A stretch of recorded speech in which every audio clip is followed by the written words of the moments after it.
Hello and welcome back to another live stream. Welcome back to the YouTube channel. I'm here with my friend Alfie. Alfie, say hello. What's up, guys? How's everyone doing? Obviously, it was a big weekend of football, and it's only right to start with Tottenham versus Arsenal. And Arsenal got over the line in the end, winning 3-2. Alfie, what was your feelings going like before the game? If you was going into the game, what was your feeling going into it? Was you confident of a win? Um, dep- if you take into account the last few results, obviously, yes, we did win our last game. But obviously, you've got to factor in the fact that we lost 2-0 at home to Villa, and we usually tend to have quite a poor record away from home against Spurs. A bit on, I was a bit on the mid side in terms of whether I was optimistic or not going into the game. But after the game started, I felt a little bit more confident. I saw that they were weak going backwards, and we was able to hit them on the counter attack quite easily.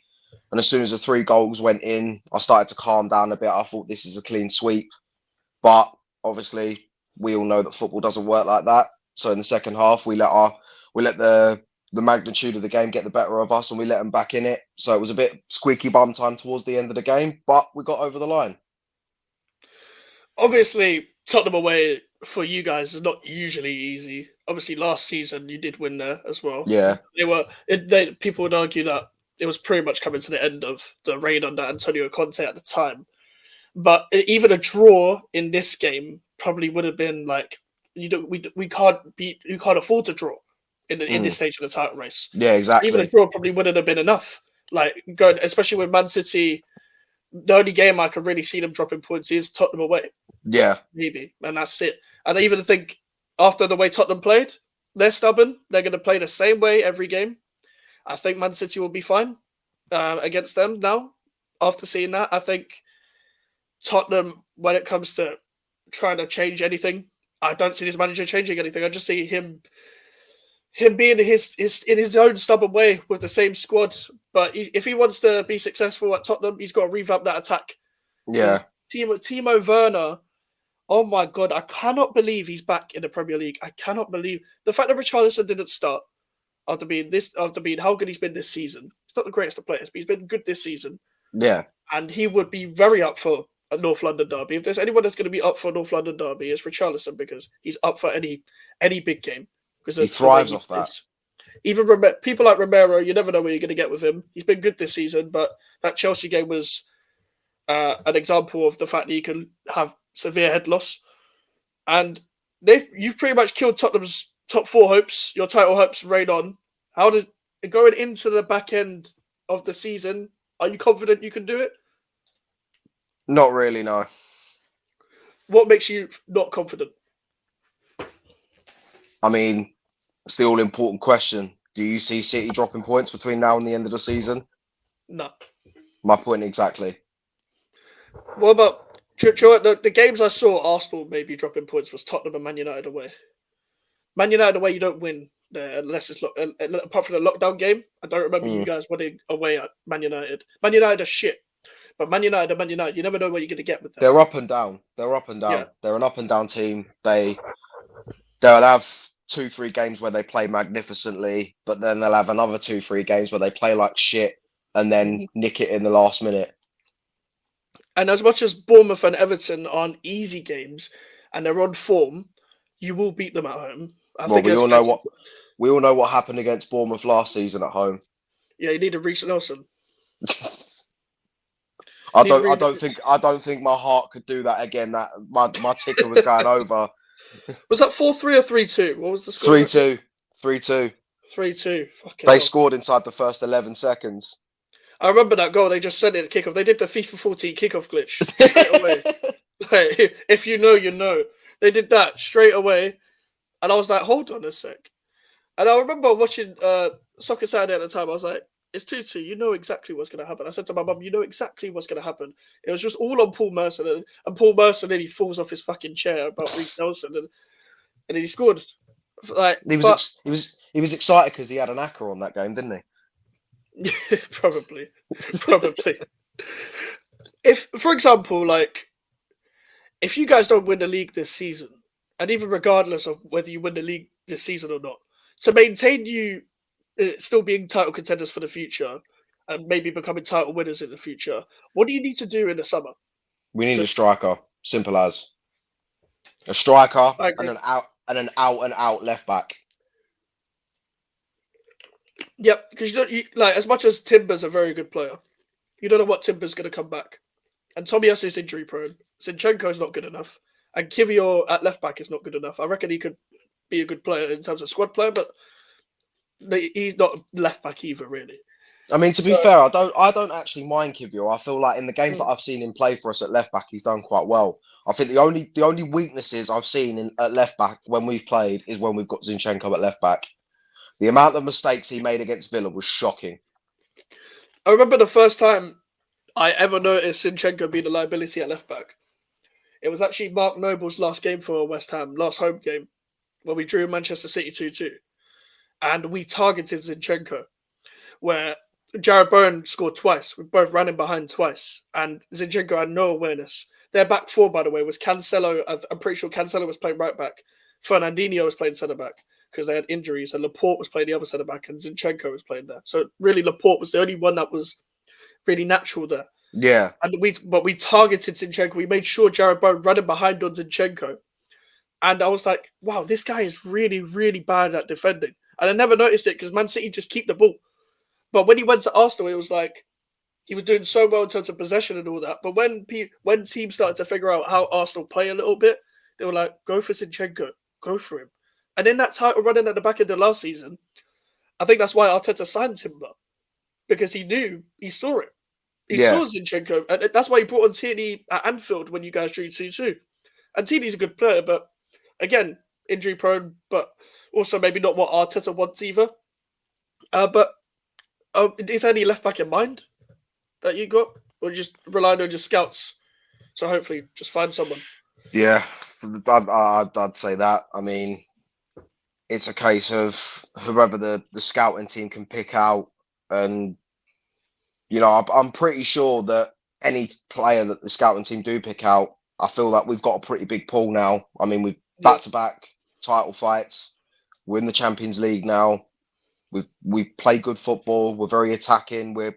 I like to say we're strong in defence. yeah, So I don't see why there would be any reason for a player not wanting to come to Arsenal. But again, you never know.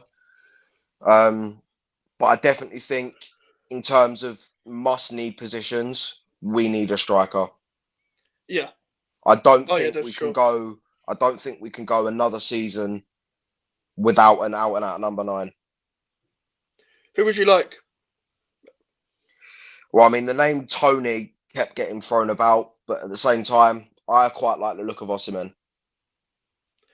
Do you know what my problem with Osimhen is? Like, I've watched him quite a few times. I think he's like a.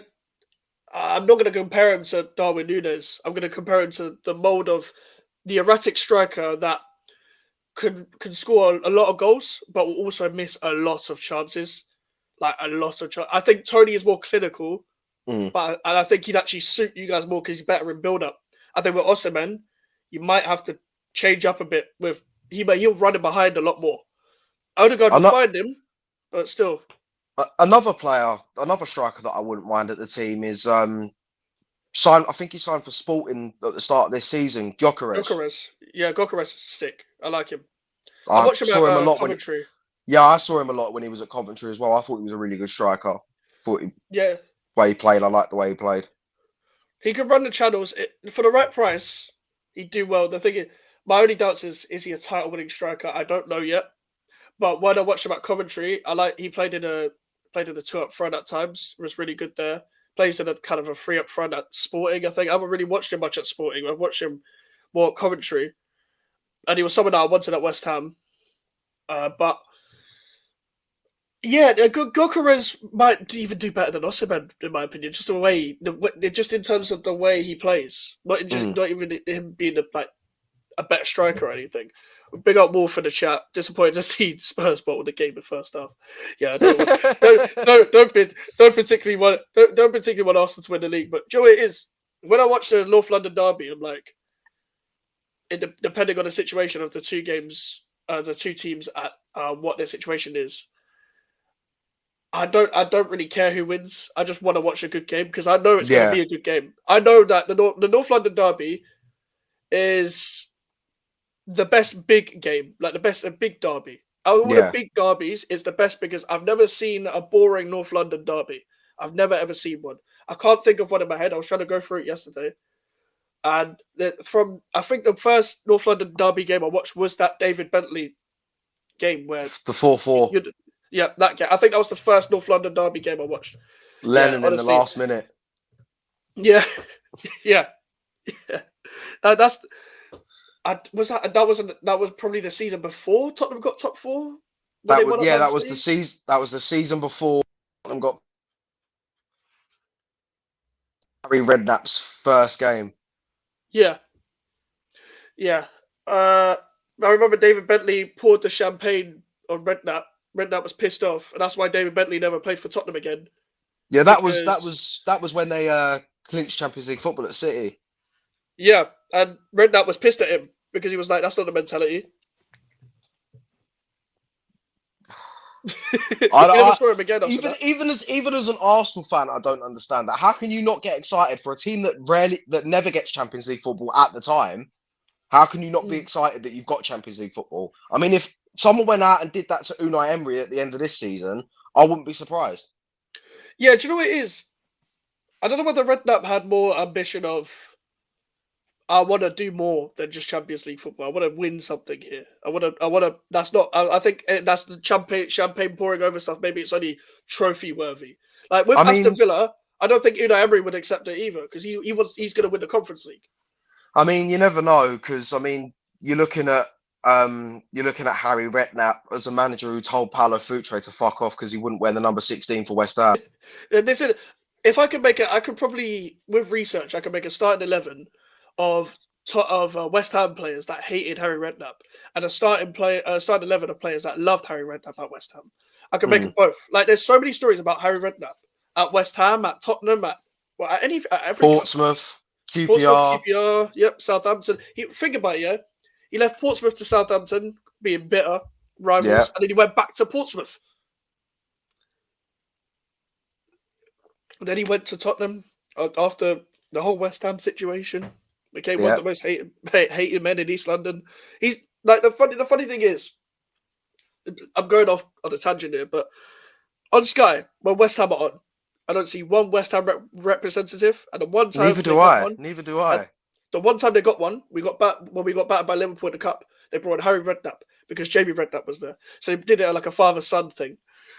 And Harry Redknapp is one of the most divided. He's not really looked at as like anything to do with like West Ham legend or anything. Your guy who used to play for us a long time ago. He played for Bobby Moore. That's how old he is. And then he managed us, clashed with Billy Bonds, kicked out legends like Tony Gale, argued with Don Hutchinson, kind of brought on a fan.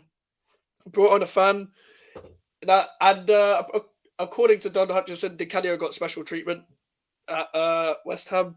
That makes sense. I don't find that surprising at all. Nah, and I'm pretty sure even Di Canio has argued with Harry Redknapp multiple times, but he loved him. So it's what it is. Tony Gale hated him. Harry Redknapp is a weird guy. The guy told Taarabt he was fat. Yeah, but he was though. Even so, would you turn down having a player of Taarabt's quality in your team? I think Taarabt turned down Taarabt. Taarabt apparently, according to his teammates, wanted just to stay in QPR, not move to anyone else because there was a shisha bar next to QPR. There was clubs next to QPR. Like that, he turned down a move to Liverpool because he didn't give a fuck about football. He just wanted to party and shit. He didn't want to do anything else. Like Neil Warnock couldn't get a hold of him. Redknapp couldn't get a hold of him. Like all these QPR managers couldn't not get a hold of Taarabt. And now he's playing in Dubai. Yeah, and he became a CDM for Benfica at the time, like a couple of years ago. He was. Yeah, I think he's still playing as a CDM now. Oh God, played in Dubai. I mean, that was the guy's dream to play in places like Dubai and stuff. Money. Big up to Wolf again. My hatred for Arsenal was too strong now. Never thought I'd hear myself wishing for a Spurs win. Same. I'll be honest. Same. Do you know what my thing is with Tottenham? I do not give a flying fuck if they get Champions League. And the reason why is because they're not going to win it. If they get Europa League, they have more chance of winning a competition. They're not going to, but they have more chance of winning it. That's why I do not care if they get Champions League football, because their fans get gassed, they get knocked out early stages, then they cry, leave you out, new manager, and the cycle repeats. That is the same cycle at Tottenham. It's the same cycle. If this Ange guy, I'm not one of these people that's gonna bash Ange Postecoglou, but what I will say is, if this Ange guy isn't backed, he will end up like every manager at Tottenham, just faltered, high expectations, and then it all comes crashing down again. Mm. My God, no, I mean, this isn't. it's not really a problem if Tottenham. No, this isn't the Alfie the troll that loves Moyes. No, No, I this don't love isn't this- David Moyes. I don't like this- David Moyes. I Alfie's think an he's Arsenal shit fan. as well. I think he's shit as well. Alfie's an Arsenal fan. But we'll come on. Don't get me wrong. We'll come on to David Moyes later. As much as I've talked about it too much, the season's not over. The season's not over, so I'm gonna have to fucking keep talking about it. But with your games coming up, Bournemouth, Man United, and Everton, how many points do you see yourself getting? I still think we will get 9 out of 9. But you just think Man City will win their games as well. But I still think even with that game in hand that Man City have got against Spurs, I still don't think Spurs will be strong enough to beat Man City or even get a point. I still think Man City will walk all over them, even with Haaland misfiring the way he has been this season. And I still think that City will run out overall winners. That's the thing as well. Like, this is the worst performing City side I've seen under Guardiola, and they're still going to win the league. They're still going to win the league. Spurs have no injuries now, but apart from a doggy, he's out for the rest of the season. Didn't Werner come off injured yesterday? Yeah, but because I know he come off at half time. Werner being injured is a good thing. Sorry, I meant City. Yeah, I mean, do City have injuries? Yeah, Stones is back. Foden and Diaz were ill, so they're coming back. Yeah, you'd expect them to do it now, especially in this run-in, especially the fact that they haven't won Champions League either. They're going to go all out for this. They're not going to let this slip. They're not going to just have a FA Cup win. No, that's be their season. That's nailed on. That's nailed on that they're going to win the FA Cup. I mean, yeah, especially when Man United were good last season and they're still going to win it, and they're still going to be motivated enough to stop their neighbours winning a treble, a title that they've only had, especially in Manchester. If you can't get motivated for that, they're not going to win it this season either. They're not going to. And they barely made it past Coventry in the semis anyway. Yeah. I thought Coventry were the better team. Yeah, from when I watched, I was at work, but when I recorded the game, when I watched the game, Coventry outplayed them. That for 120 minutes or whatever it was. They ended up coming out of their shell after Man United scored their third. Yeah. And then, bang. They did their thing. And I actually thought Coventry were going to win before the match because I watched the championship. And as much as Coventry are inconsistent, I'm just thinking with the way they play, they have a way of playing that have been consistently playing for 3, 4, 5 years or whatever it is. However long Mark Robbins has been there. Yeah. He can cause shocks. I watched them against Wolves in the FA Cup as well. They outplayed Wolves. They deserve to win that game as well. Definitely. To be fair, I know we all say Arsenal keep bottling it, but second place a pretty good 2 seasons running. Do you know what it is? It depends what Arsenal fans want. If Arsenal fans are fine with and are happy with second now and they feel like they can win the league in the next coming seasons and they feel like they're building something, then yeah, second is fine now. But with the fact that Arteta loves to throw away cups as well, I'm pretty sure with the quality of Arsenal's team, they would like to be like, you know what? I had a good memory of that season because we won this with that team. Think about how good that team was. You see, if you don't win anything in the season with how good your team is, nobody's going to remember you for being elite, being great. That's why Liverpool are going to get looked up as they were just Man City's side chick and all that. That's what they're going to get looked as. Because with Van Dijk, with Salah, with Alisson, with Trent, with Robertson in their prime, with Wijnaldum, Henderson, and Fabinho midfield, they won 1 league title.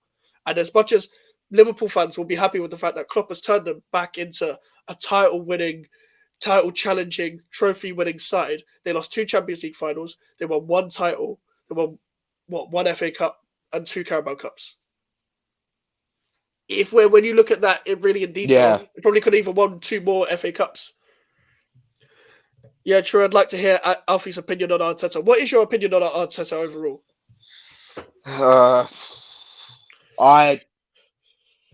if you'd have asked me during lockdown, I'd have said, "Who the fuck is this guy in the dugout?" Mm. After the Man City game in the 21-22 season when we lost 5-0, I'd have said, Yeah, "Get him gone." But I'm glad that the board have given him time.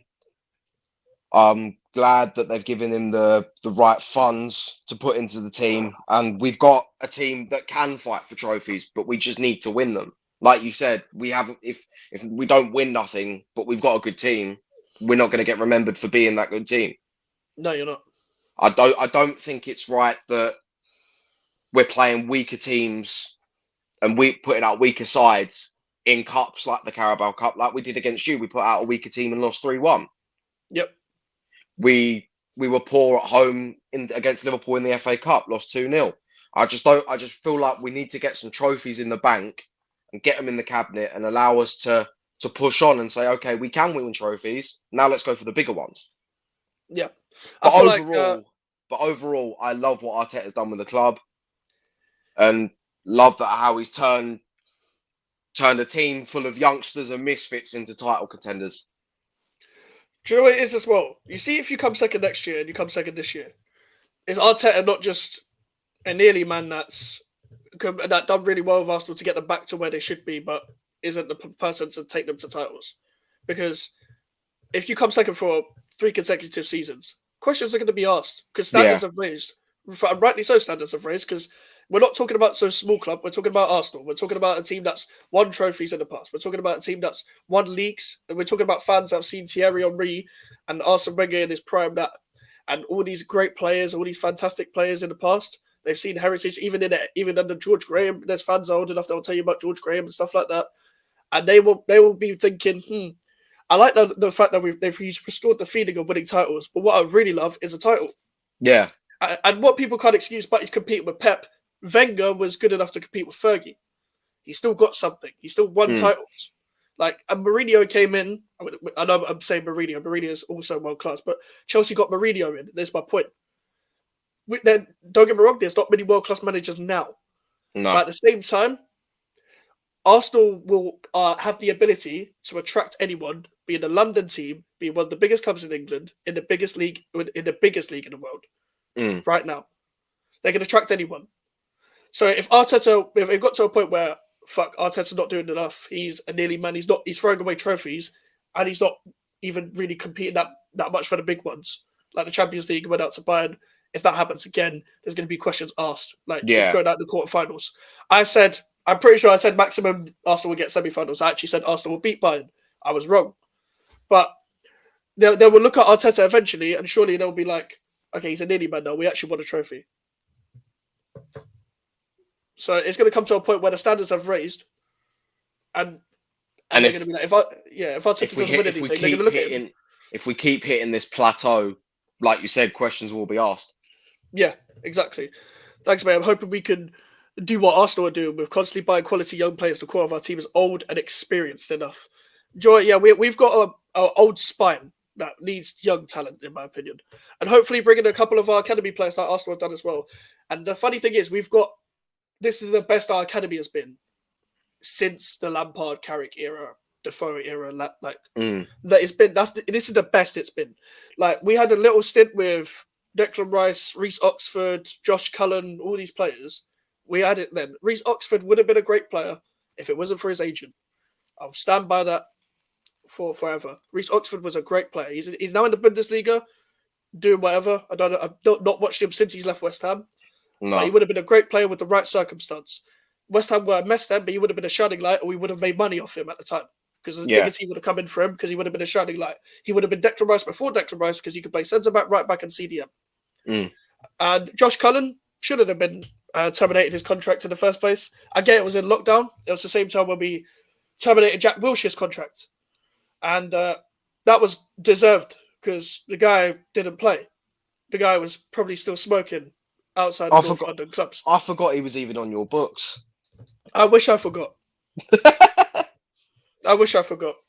Tell you what, there is one young player I think Arsenal should bring through, and I think you've heard of him as well. Chido Martinobi. Yeah, that's the guy who bullied the academy team on the weekend. Bullied Scored Norwich like at the 3 weekend, scored 7. That's child abuse. No, at that point, pass the pad. Arsenal come back. At that point, you've more than left with something. You've left with fucking everything, brother. Let someone else score, man. Let someone else score. You can rest for the next game. You can rest after 3. I'm asking, like, boss, listen to me, yeah. I'm done here, yeah. If I'm on the pitch, I'm scoring 7 more. Let someone else get something. We've beaten these lot. Like, pass the pad. Pass the pad. That guy is going to get promoted to the under-21s at least for Arsenal next season if he's scoring 7 in one game or whatever it was. Fucking hell, man. I'd happily take him in the first team though. Yeah, that's the thing. Do you know who I liked? This actually reminds me of the cup final, youth cup final last season where we faced and we beat you in the cup final at your ground. Your team. Thanks for the reminder. No, that's a get that in. It's the only thing I can live off. It was a great day out. I was there. But your team was probably, you guys had better individuals than us, but we had a better team. Yeah. You guys had Ethan Wanyeri, the guy who came on against Brentford. You had, and he was brilliant on the day. You had a guy who was really good. I was like, who the fuck is this number 7? This guy's left-footed, and he's exactly like, he's playing like Saka. I'm sure it was Saka, but I looked it up. It wasn't Mikez Saka. He didn't just put on another man's shirt and just decide to play an under-18s game.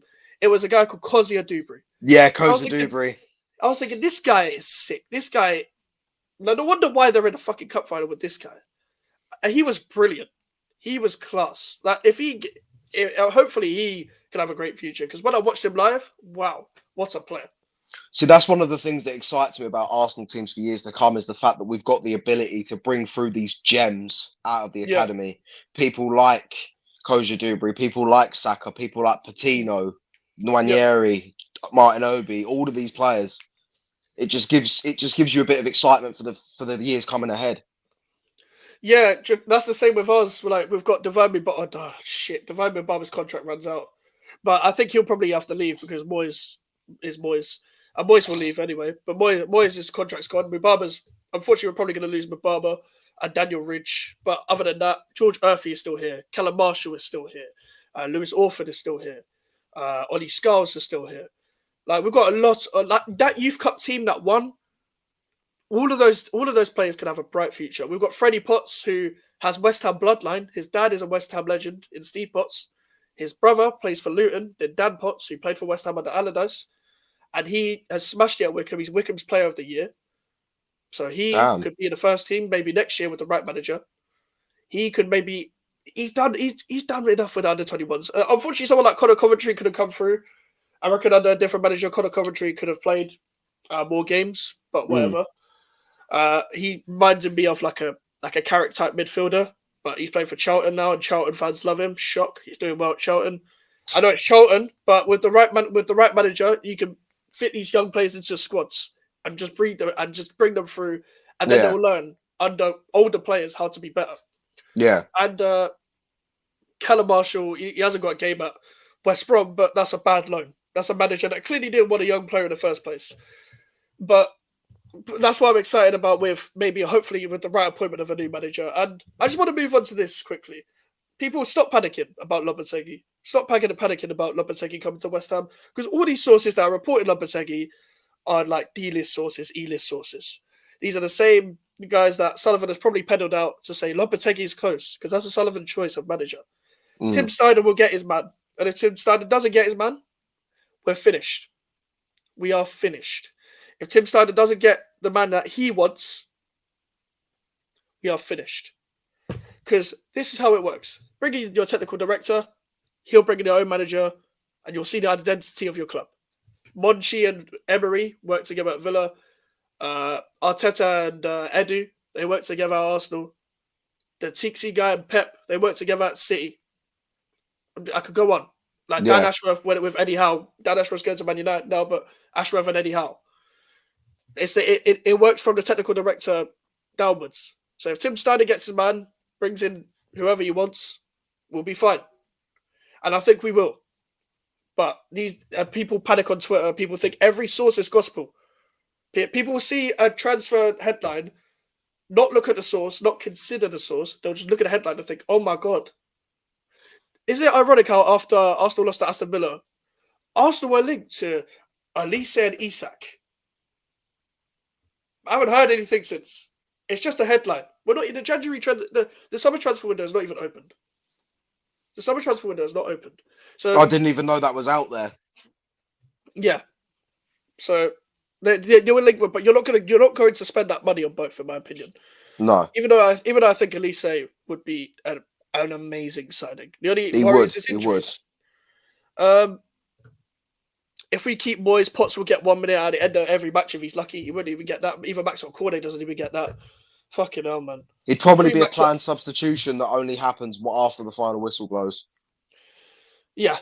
Yeah, he's one of the, it's like when I remember when we beat West Brom in the lockdown season, Lingard, the Lingard season, as people like to remember it. And we could pretty much confirm European football.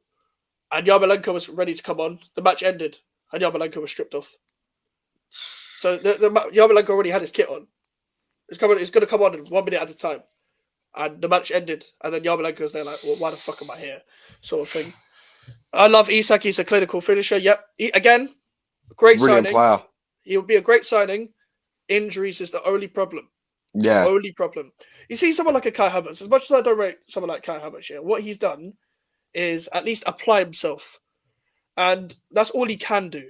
That's all he can do. And when I watch the Chelsea game, people will come across and be like, well, he played well against Chelsea. I watched that first half. He could have had a fucking hat-trick in the first half. But what he was like in the second half, you know what? I'm going to fuck these lot up. And then he scored 2 goals. And the thing is, Havertz will give you moments. Havertz is a moments player, but that's why you can't start him. He'd be a squad player for any side that wants Havertz as a squad player. Cool. But you see, if you want to win the league, if you want to blaze the league off, if you want the title done by now, Havertz is not the guy. People like Havertz are not the guy. That's my opinion. When I watched him at Chelsea, sitter after sitter after sitter after sitter.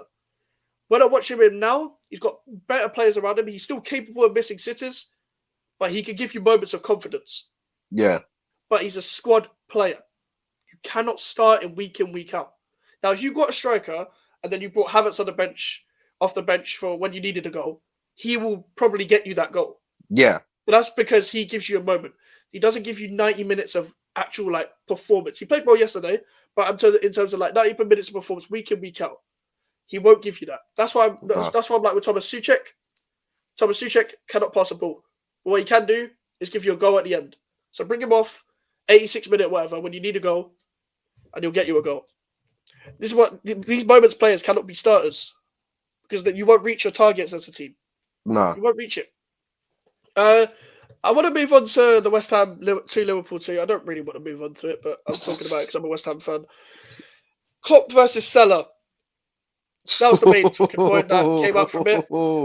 Now, in my opinion, I don't think they actually hate each other, but my problem is that this is the whole headline of the whole match, because both teams needed to win the game, but didn't give a fuck about the game. Because these West Ham players know that Moyes is gone. These Liverpool players know their season's done. Their season was done by when they lost to Palace. When they lost to Palace, the season was done. Because against Everton, they played like they were in a rush. And against us, what did they do? They played like they didn't care. They played it. Neither team really gave a shit. Neither team really gave a shit. And Klopp versus Salah, listen, Klopp said something. I don't know what would have pissed Salah off. I don't know what Klopp would have said to piss Salah off. But if they're all going to go back into training like it's normal, then so be it. It came out, Firmino ended up saying that Salah and Mane didn't like each other. It was true that Salah and Mane didn't like each other. I mean, we saw that the season that Klopp won the league with Liverpool. Mane got brought off and he got the ump. Got the ump against Burnley because Salah didn't pass. And people are taking sides about Klopp versus Salah here. No one knows what was said. No one knows what was said. And I don't think anyone will know what's said. No. And one thing I do get, the criticism I do get is Salah has every right to complain in terms of minutes that he's been getting, because of the other attackers that have been playing for Liverpool have been shocking. But what he shouldn't be doing is doing it in public. I agree with that Whatever your Yeah. complaint is, should be doing it in public because young players will look at you and be like, "Well, if you can complain to the manager, so can I." Yeah. And that's going to be another extra problem for Arnie Slot next season. If they can moan to Klopp, they will moan at you. They will argue with you. But another thing is that these are probably more over-exaggerated than people think. I remember that we were talking off camera about the Tottenham documentary. The Danny Rose scene with Jose Mourinho. Danny Rose even said, those conversations with managers are very normal. And if they're very normal off camera, you're going to eventually see it on camera. Yeah. So this is probably not that deep as people think. People are just like, Liverpool, that I don't give a shit about Liverpool. So I don't do the Liverpool thing because I don't care about Liverpool. I didn't grow up loving Liverpool. I don't care. But with Klopp and Salah, the whole Klopp and Salah thing was the main centre of attention. But it was a whole load of nothing. No one knows what was said. And no one's going to talk about it next week. No. And that's the... It'll be like the situation when... Do you remember the first full lockdown season when Liverpool beat United at 4-2 and when they're coming off the pitch, Mane like blanks Klopp? Yeah. It'll be like that again. Yeah, I remember. Yeah. And the reason, I'm pretty sure Mane wanted to start that game, he came off as a sub. That may even be the reason why Salah had the ump. Yeah. It's normal. I think it's a normal thing. And I remember this happens again with Liverpool against West Ham in that lockdown season when they beat us 3-1. Milner came off and was frustrated at Klopp. And then Liverpool scored and then they laughed about it afterwards. Because the play, I'm pretty sure it was Shaqiri or something that came on for him and scored. And it happens. Like I think managers want players to be pissed off when they don't play. Because then they're motivated for the next match. I'm going to show you. I'm going to show you that you shouldn't have benched me. I think to go back to the Amazon documentaries, even in the Arsenal one, when Lacazette had that feud with Cedric, Lacazette even turned around and said, it shows that it's good that we're angry, because if we weren't angry, we wouldn't care as much. Exactly. And apparently Lacazette was kicking a young player in that anyway. He was in the fucking wrong anyway. Just kicking youngsters. What do you get out of that? It's like Joe Barton all over again. Yeah, it looks like Joe Budden, bruv. Klopp after every goal they can see. Yeah, I don't know why he does that. He just smiles. It's the most psychotic smile ever. It's the worst. It's the worst. Cut through butter, bruv. Honestly, the worst thing Klopp could have done was announce that he was leaving before the end of the season. Yeah.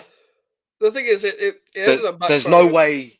There's no way to sugarcoat it. Like, if you turn around before the end of the season and say, I'm leaving the club, that is the worst thing that you can do. Because then all the Liverpool fans are like, let's win everything for Klopp. Let's do it for Klopp and send him off. Look how that's turned out. Klopp's farewell tour. Farewell Europa League. Farewell Premier League. Farewell FA Cup. I'm just breaking news for the Premier League. Premier League clubs have agreed to a spending cap. The three teams that voted against it were Manchester City, Manchester United, and Aston Villa.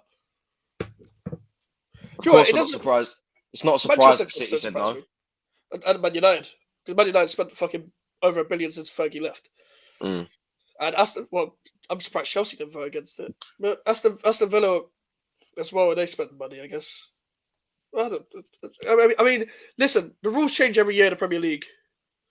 But what's going to happen? Nothing's really going to fucking change. People will find loopholes somehow. These lot of billionaires, businessmen, they'll find loopholes. It's not going to make a difference because if everyone has the same spending cap whilst they're all in the same position right now, nothing's going to change. So it's not really news to me. Someone said I'd give it 18 months. Yeah, I agree. I agree. Give it 18 months for that spending cap. It'll be removed because it's not going to make a fucking difference. The whole thing that should be removed is they need to adjust this whole FFP nonsense because if everyone's struggling to spend but everyone's actually earning money, what is the point? What is the point of this whole profit nonsense? What they need to do is give point deductions to teams that actually fucking deserve it. Yeah, I mean, you've got City who are sat with 115 charges against them. But yeah, they're like, no, they're the pull for the Premier League. They win it year in, year out. Let's give it to the teams that no one gives a shit about, like Everton and Forest. Do you know what it is with the City thing? I'm glad they don't have a punishment now because if they do have 115 charges and they're guilty of it, they need to take time on the amount of charges they actually have and give them the right punishment if they are guilty of all of the charges. And with the Mm. amount of charges that they have to go through that. So I understand why they're taking so long to do that.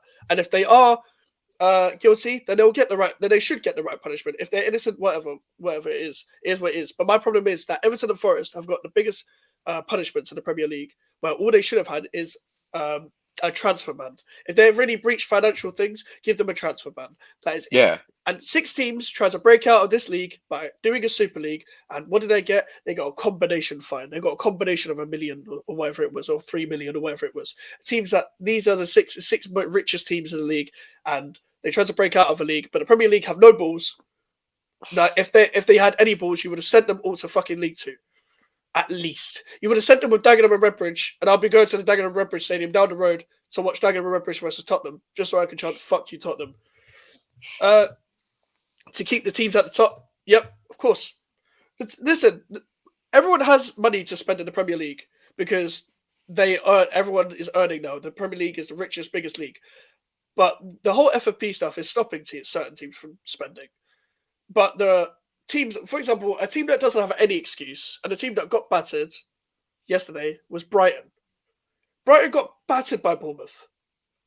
Bournemouth won 3-0. And by the way, is anyone going to say be careful what you wish for if Iraola gets sacked at Bournemouth? Because Bournemouth are 1 point behind West Ham United. No one is talking about Iraola. No one's talking about the job he's doing. The whole media was pissed off that Gary O'Neill got sacked and Iraola came in. What are they saying now? They're saying He's done an incredible job. Iraola's done an incredible job with that Bournemouth team. I mean, he's brought in. I don't know whether he was there before, but I think he brought in Justin Kluivert. He did, yeah. Brilliant player. Last summer, yeah. Solanke's firing on all cylinders. Yep. And they've had so many injuries this season, and at the start of the season, they barely won a game.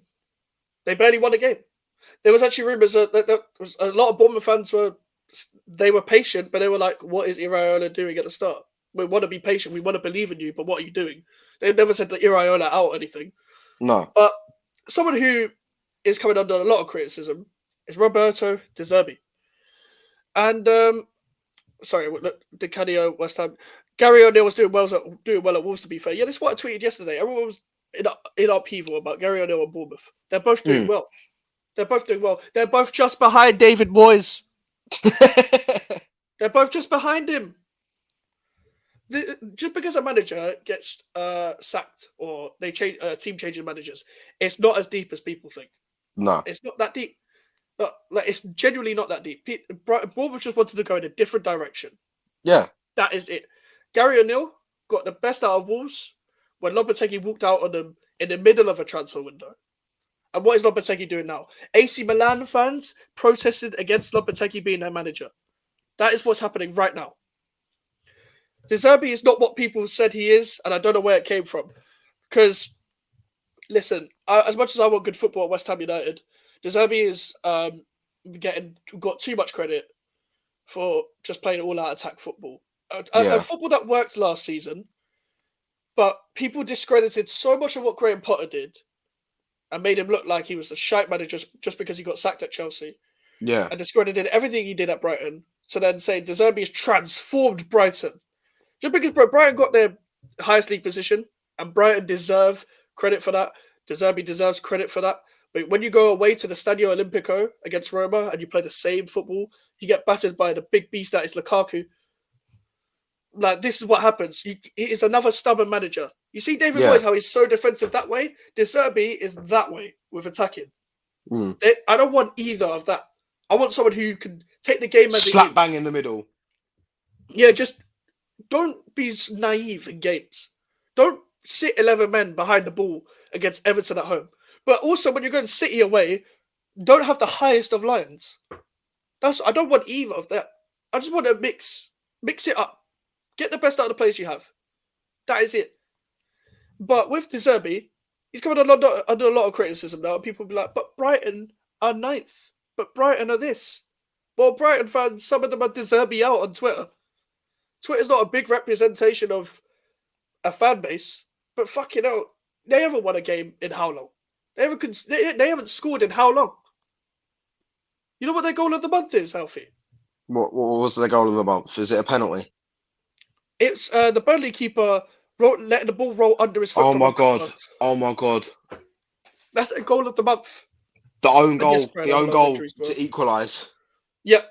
And yes, Brighton Muric. do have a lot of injuries, but everyone has injuries. Newcastle have injuries. Man United have injuries. Everyone has We've had injuries. injuries. We've had Yep. Timber out for the entire season. We had injuries in January. Like I've never moaned about injuries in my life. Just buy in January. You didn't buy in January. The thing is with Brighton,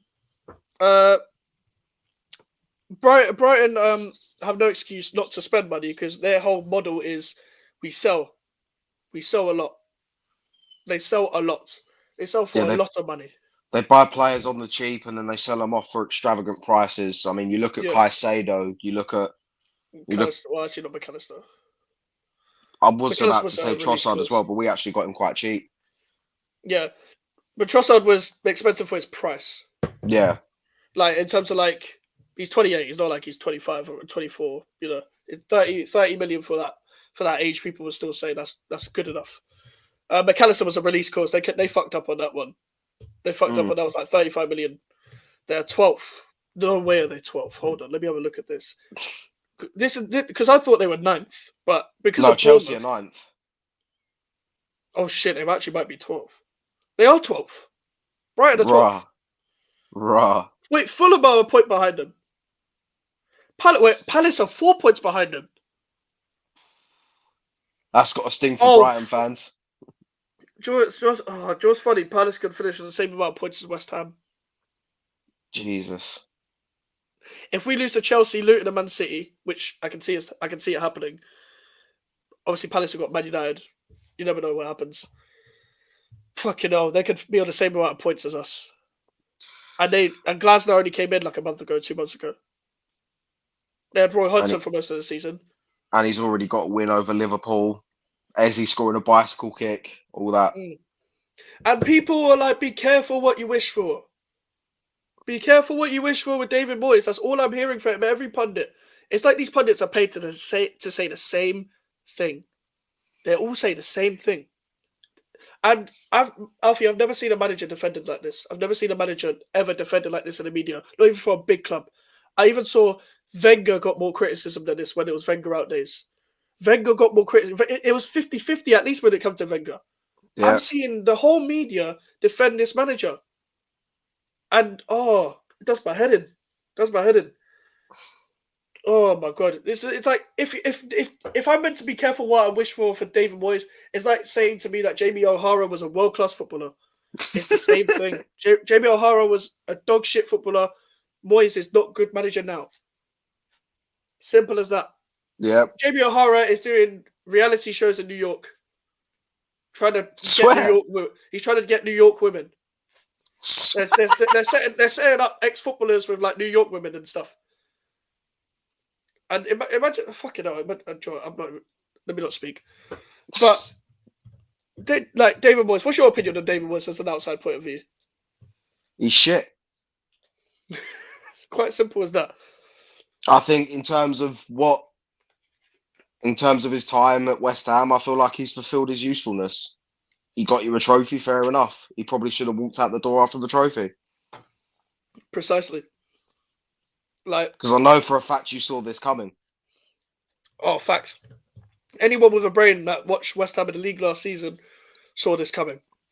They saw this coming. At the start of the season, I'm pretty sure I predicted 13th. And then I was like, fuck it, we'll probably get 9th when we started winning games. I never predicted Europe. And 9th is not what we moved to the London Stadium for. I'm pretty sure people are sick of me saying it on the YouTube channel about what we moved to the London Stadium for and what we was promised. And we got But what at we the were end of the promised. day, the only reason you keep saying it is because nothing is changing at all. Yep. I'm watching the same game every game. I'm watching the same game. And people, I get why people were complaining about Paquetá because his performances have been shit recently. But how many times do I have to watch a good player play at West Ham, be shit, and then go to another club and perform world class? How many times do I have to watch that? How many times do I have to go through the same players that didn't fulfill their price tag at West Ham that are doing well at other clubs? People like Felipe Anderson. I hated Felipe Anderson when he was at West Ham, but he's going back to Brazil. He was linked to Juventus in the summer for this summer, and he's gone back to Lazio. He's done relatively well. It happened with Payet as well. Payet, yeah, that's the thing with Payet. Payet wanted to go back, and Haller was top goal scorer in the Champions League when he was at Ajax. But Moyes couldn't get the best out of him. Pellegrini couldn't get the best out of him. I wonder why. I wonder why all these players go and do bad at other clubs. I wonder You've why. reached breaking point, haven't you? I'm beyond that. I'm broken, bruv. I'm back, Jose Mourinho. I'm a fan. If you can't tell, the best manager of all time. Sure, he's going to be up there in conversation. I don't think he'd do anything for West Ham now, but listen, Jose Mourinho. You can't deny what he's done. He'll be up there. He'll be top 5 greatest managers I've seen, at least. I can't think of 5 managers better than Mourinho. I can think of 2, 3. Like Fergie, Pep, maybe Ancelotti. Maybe. And that's a maybe. Zidane. Yeah, but as a manager though, like Mourinho's done it at every club. Sure. Apart from Tottenham. Yeah, no one wins at Tottenham. No, to Jose, he will start a civil war at the club. Do you know what? If he managed to, expose Sullivan, that's the only thing I'll take. But we already know everything what we need to know about David Sullivan. But if he managed to cause some conflict with David Sullivan, that'll be funny. But I reckon it would be a fucking shit show, and we'd be the shit show that everyone's laughing at. That's my problem. I would like Jose back in the Premier League, just not at my club.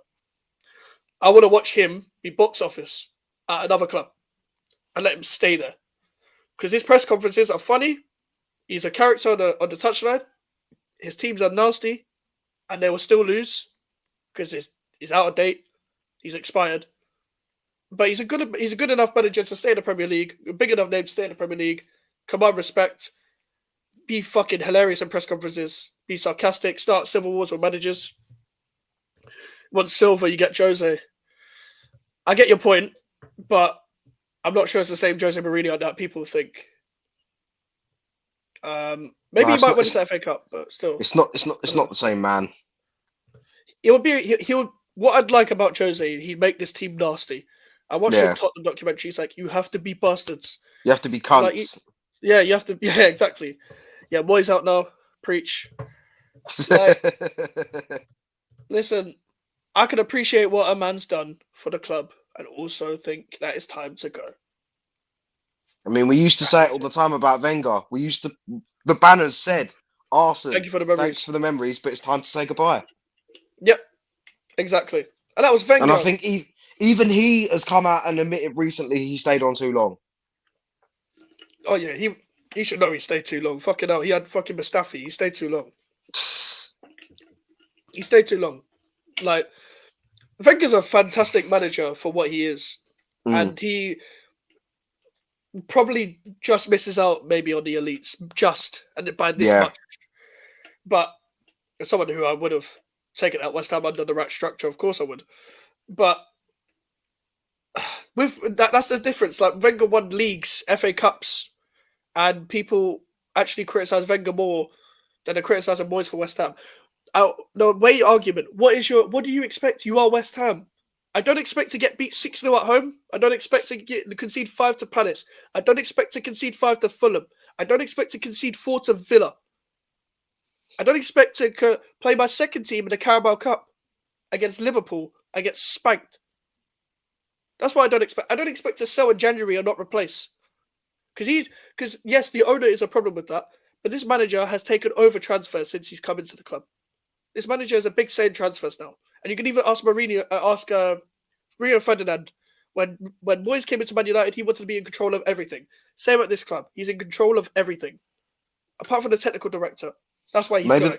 Maybe that's why it never worked out for Moyes at Man United, because they wouldn't let him have control. That's the problem. Like, if he wants to control or not, you're not going to get control at Man United. Brighton should get him at this point. They are down by. Could you imagine Moyes trying to play Brighton football or getting these players that have played Brighton football to defend for forever. They'd be back They're in the trying- Championship quicker than Derby. Imagine Danny Welbeck being like, "Oh fuck this guy again." Like, he would. He would. It would be hilarious. Him at Brighton. Brighton would get relegated if Moyes was there. Brighton are so used to De Zerbi, Graham Potter football. They get Moyes, they would get battered more, even though they play defensive football. They wouldn't score a goal. They haven't even replaced their midfielders like Caicedo and McAllister. Could you imagine Brighton getting fucking Moyes? Moyes is not getting another Premier League job unless it's Everton again. Yeah. Unless they decide, I don't want Dyche anymore, I want Moyes. That is the only job I can think. He needs to go abroad or Championship. And even in the Championship, they play more progressive football. They play more modern football. They play younger managers. Carrick, Rosenier, McKenna, Maresca. Yeah. The only one that's really old there is Daniel Farke. Russell Martin's there. I remember Russell Martin and Liam Rosenier when they were playing. Russell Martin played for Norwich. Liam Rosenier played for Hull. I remember these guys as players. It wasn't that long ago. It's just that's just the constant reminder of how old we're getting. That the players that we used to watch week in, week out are now on the touchline. Vincent Kompany's wearing a hat on his head. With a suit. A hat that doesn't fit him because of his head. Someone please find Vincent Kompany a hat that fits him. Please. Please, someone find a fucking hat. All right, Premier League roundup, yeah? Who's getting relegated, Alfie? Well, I mean, Sheffield United already confirmed. Wait! Wait! I think Burnley as well. They're gone. I mean, even though they've picked up a few decent results in the last few games, I still don't think they have enough.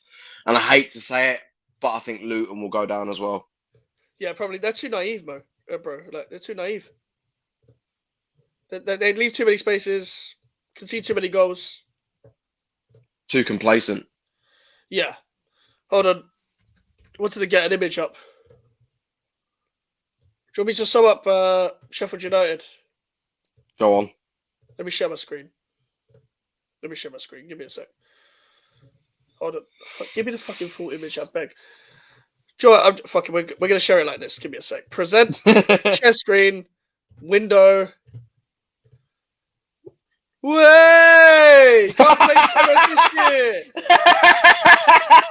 You can't blame Carlos Tevez this year, Sheffield United. You can't blame them. You can't blame Tevez and Mascherano.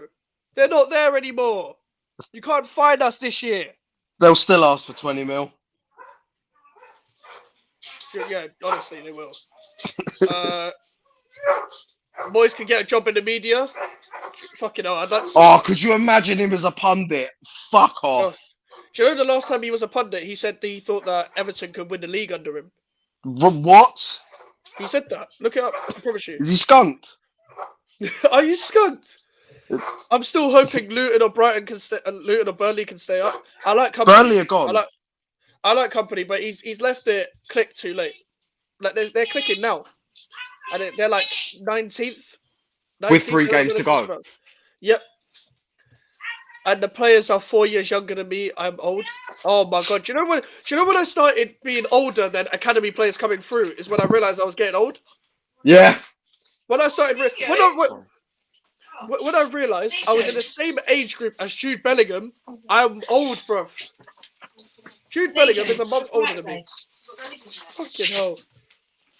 Alfie, who's coming up for the championship? Mikey.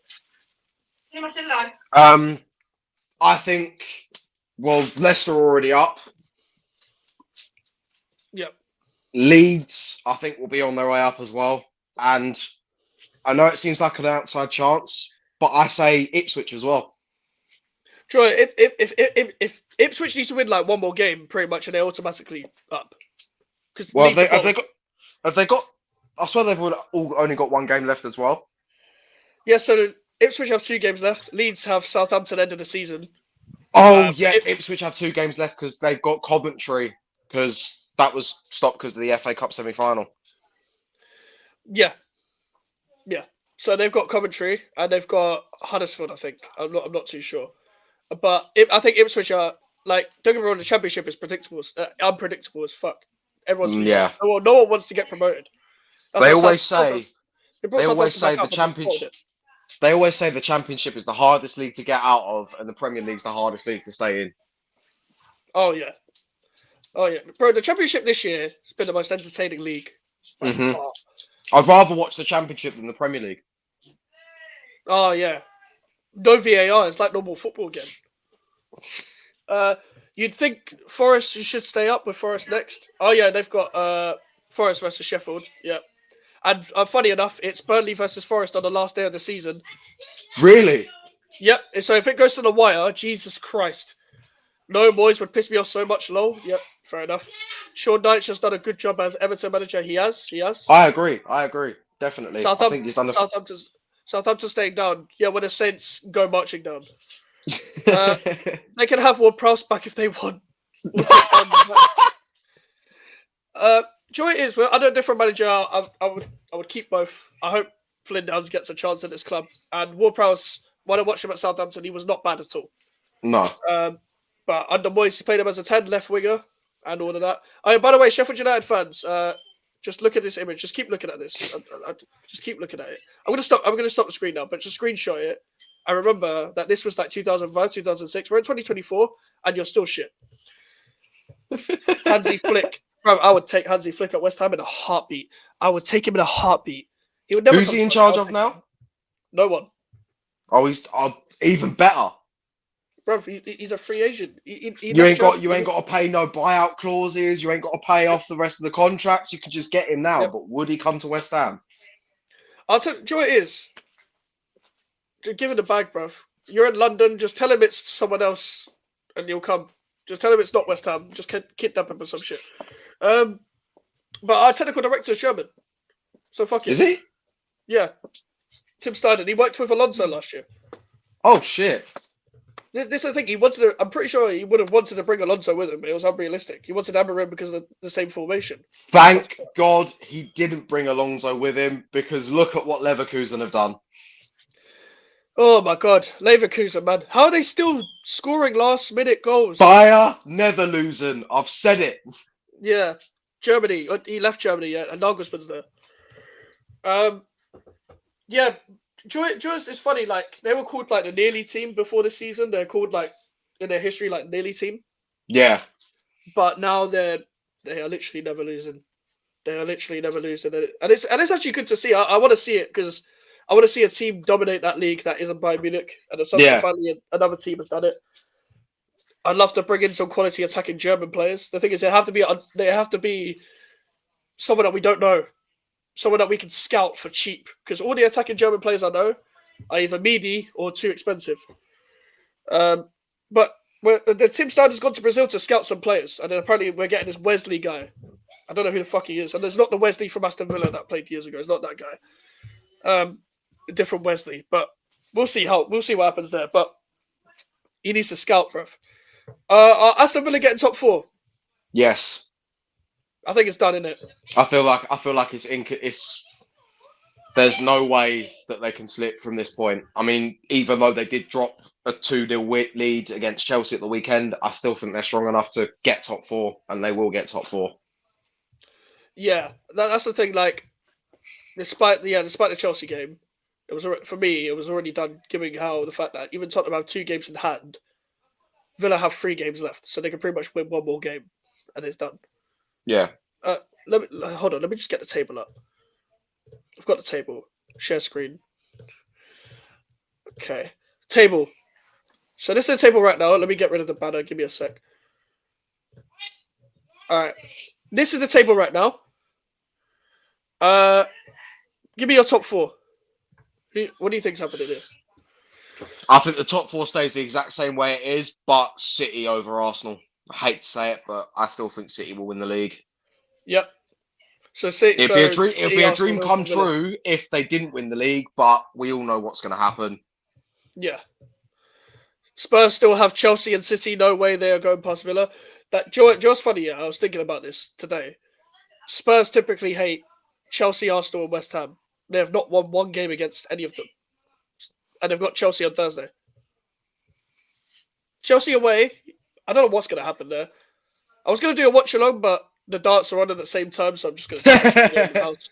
I'm not going to burn the darts off for a watch along. I might do Champions League watch alongs. What about the rest? 5th, 6th, and 7th. Do you think it will stay like this as well? Yeah, Newcastle.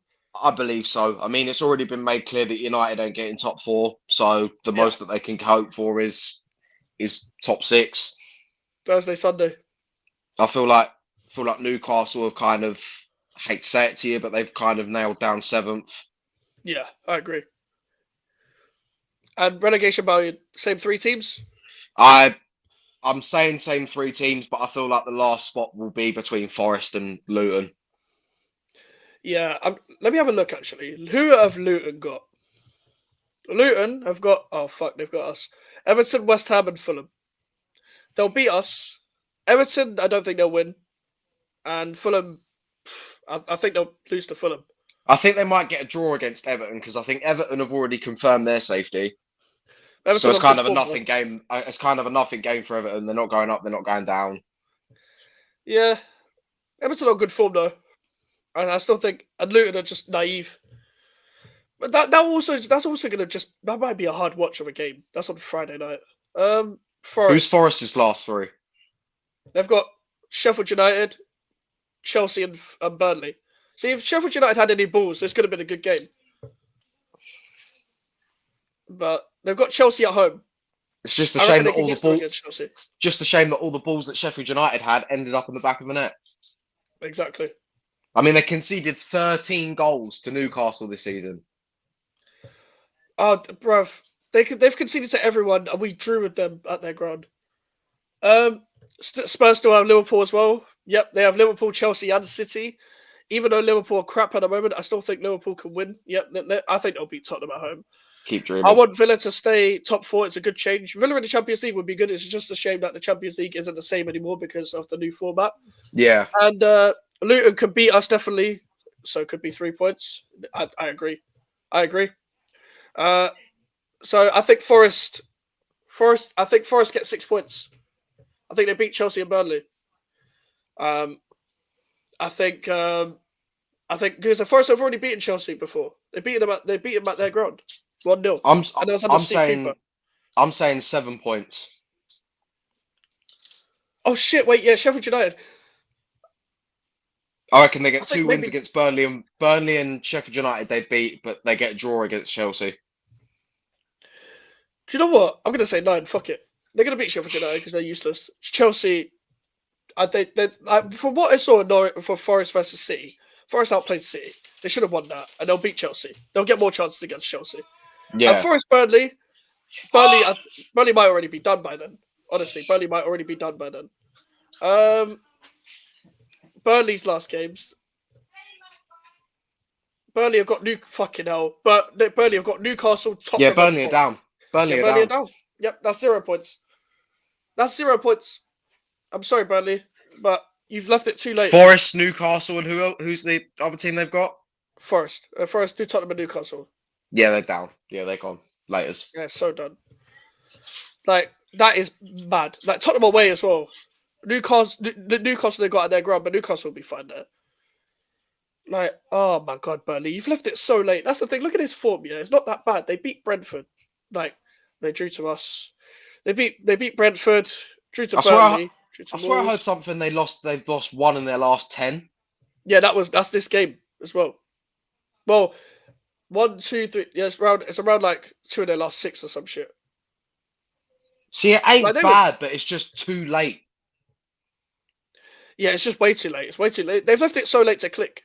And they changed their goalkeeper too late because that James Trafford guy is fucking useless. Like, he was good in the Euros for the under-21s, but for Jesus Christ. Riding off the back of that penalty save.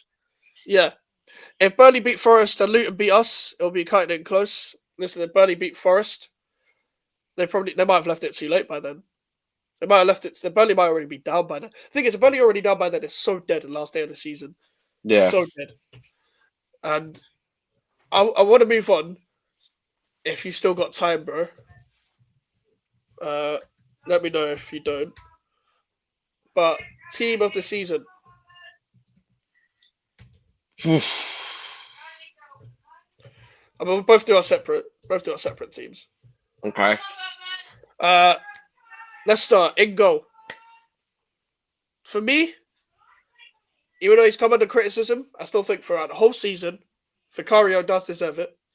He's played well, really started a lot of the start of the season. And there's not many other goalkeepers that have been that consistent. I could make a case for Alphonse Areola as well, but he's also had injuries as well. So I'm not going to be shameless, but I think he did. I think Vicario still deserves it.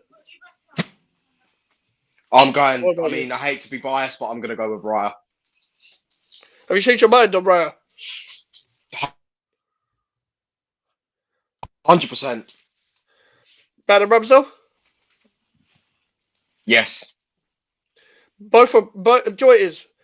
I've always thought David Raya was good enough, but when he started, he looked too nervous. He looked way too nervous. But now if he just stops doing that bullshit he did against Tottenham, he'll be fine.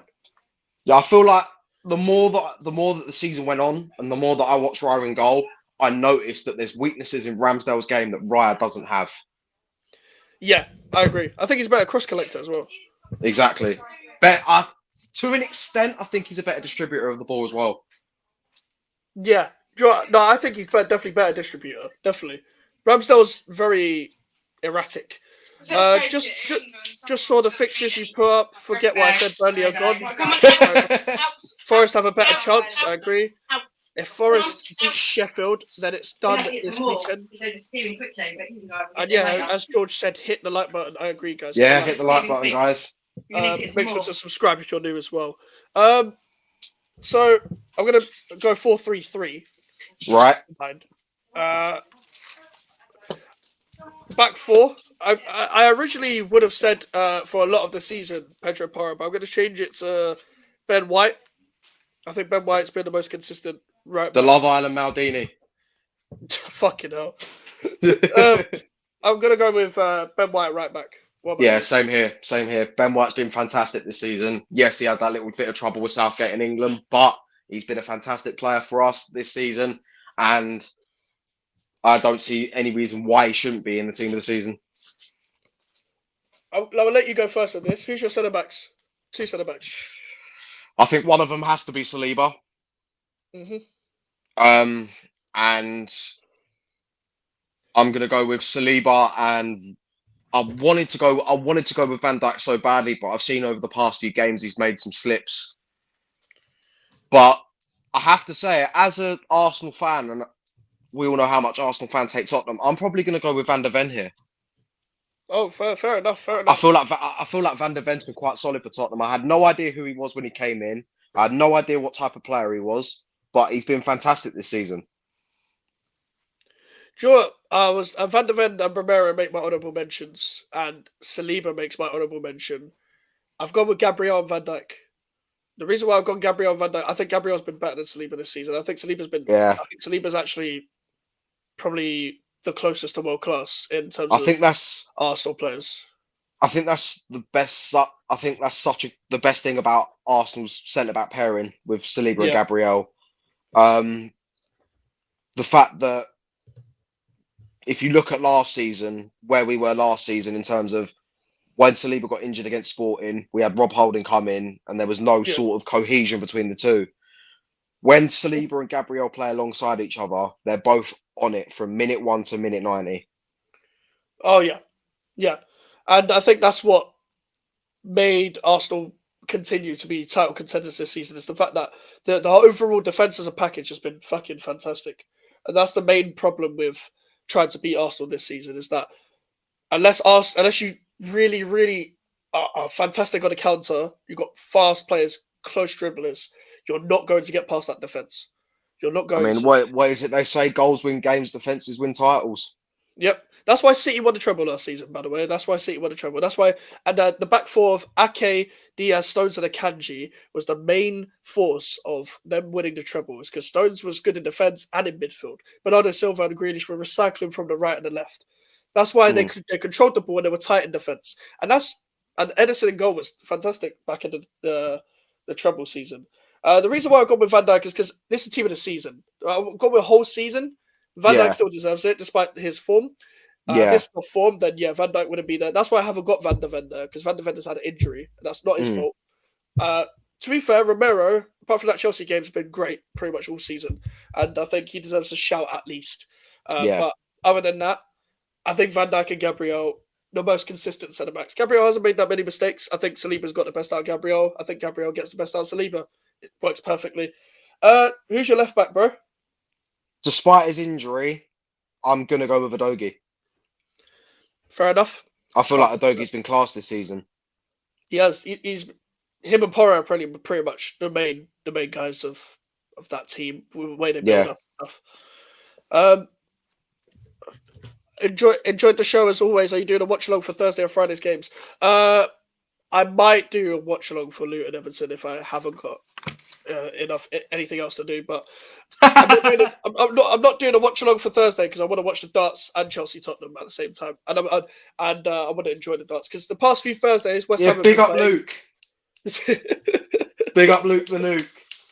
Because the past few games that West Ham have been playing Europa League, I haven't got to enjoy the darts. I got to enjoy the darts last week, so I want to watch that as well. But I might have Champions League watch-alongs. I'll let you guys know tonight on the community page. Keep an eye on the community page. No worries. Okay.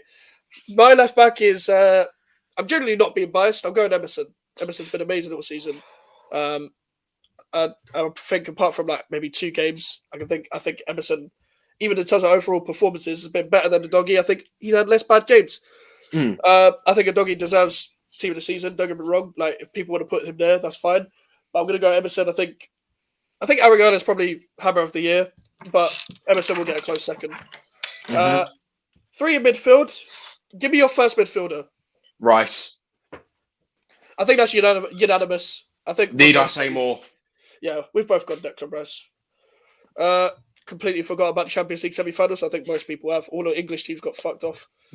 My midfielder, my second midfielder, Rodri. Need I say anymore?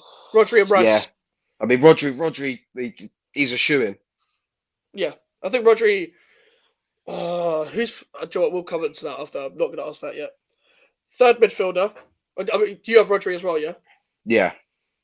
Third midfielder. I've gone a bit rogue, but I think he deserves it. Douglas Luiz. I think Douglas Luiz, in terms of consistent performances, there's not been that many people that have performed as consistent as Douglas Luiz this season. A lot of people look at Boubacar Kamara for Aston Villa. A lot of people look at John McGinn. But Douglas Luiz, in terms of balance, in terms of big games, in terms of the reason why they've had such a good home record, he's been one of the main reasons. You know what you're getting with Douglas Luiz. You know what you're getting. Yeah. And I've genuinely always rated him even under Gerrard and Dean Smith. And I thought, this guy's all right, but people thought he was quite average. And I thought, I think this guy could be better than average. I mean, we were linked with him. Yep, you were. I don't know whether he would have been good enough for a title, but he would have been a good squad player at least. But I think you guys needed a starter then. This one you didn't buy Rice. And I don't think he would have been good enough then, but maybe if you got him now and it was like, okay, Partey's going and we get an actual defensive midfielder and Douglas Luiz, then maybe move Rice a bit further forward, which I think he should be playing as a number 8. I've said this for time. But maybe that could work. But Douglas Luiz is my third midfielder. What about you? I've had a couple of names in mind, but I'm gonna go with my captain, Martin Odegaard. Definitely an honourable shout out for myself. How good has Odegaard been this season? He's been consistent. He's been brilliant this season. You see it in every game. He plays for the badge. He's been one of the main points, even though we've had Rice come in. He's still been a standout player. Yes, he hasn't scored as much as he did last season, but he's involved. And I don't think there's any other person I'd rather have wearing the armband for Arsenal. Do you think he's got an upper level from last season? 100%. Because he knows what it takes now. Because I think when I watched him last season, I was like, you're playing really well, but you could go up another level. I was watching him in certain games, I'm like, you could do more. And he's done more this season. The reason why is since Arsenal come back from the Dubai trip, the Dubai Arsenal we're seeing now, Odegaard has been one of the main guys since that. We need to do that every year. I mean, I'm pretty sure you're going to. I think you're going to now. I'm pretty sure Ben White is going to beg to go to the Bayern, bro. He wants to actually naturally be orange. Front three. Right wing.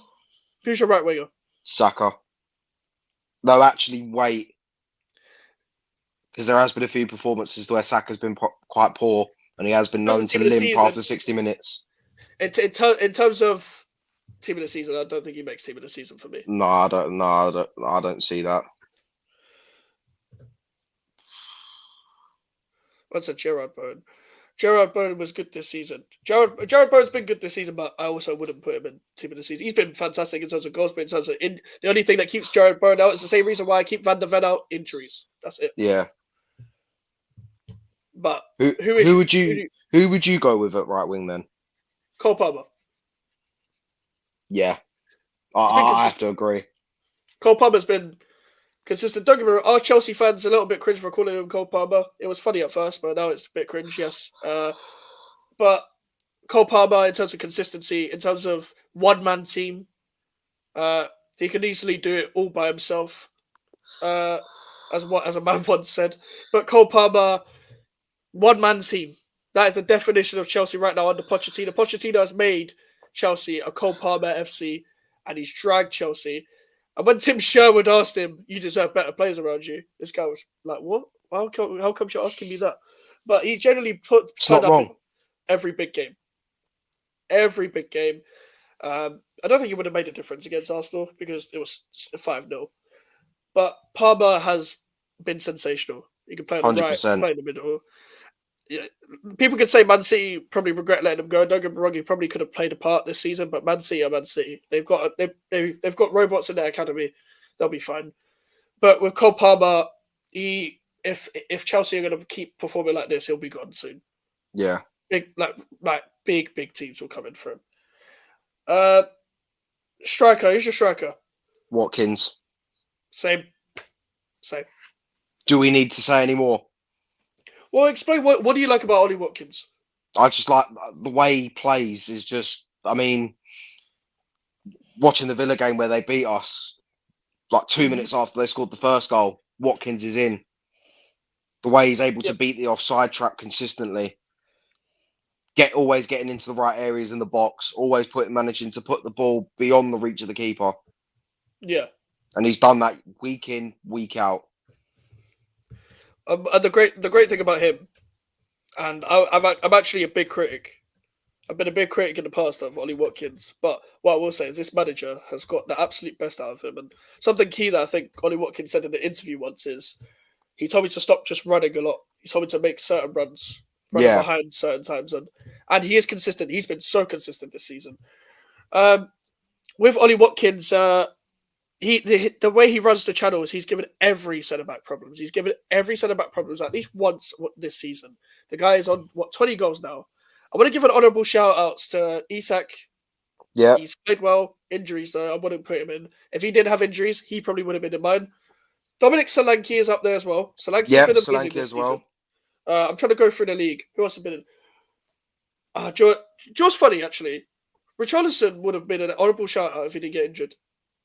He would have been. He was on form. I don't rate him as a player, but he's been credit where it's due. In terms of other players in the league, there's not been many strikers that have actually performed well, but the strikers that have performed well have hit 20 goals a season and compete with Haaland. They've gone above and beyond. Also, I want to give a shout out to Mateus Cunha. He's going to go under the radar, but Mateus Cunha for Wolves. Yeah, Cunha's been good. Yeah, Cunha has been key. They've missed him whenever he's not been there. Been key to the success of Gary O'Neill. Him, Hwang and Neto.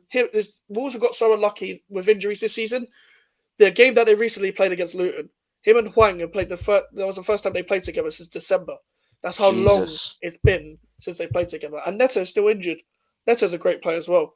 Fulham, Purple Patch guys, Mateta and Muniz from Palace and Fulham, respectively. Yeah.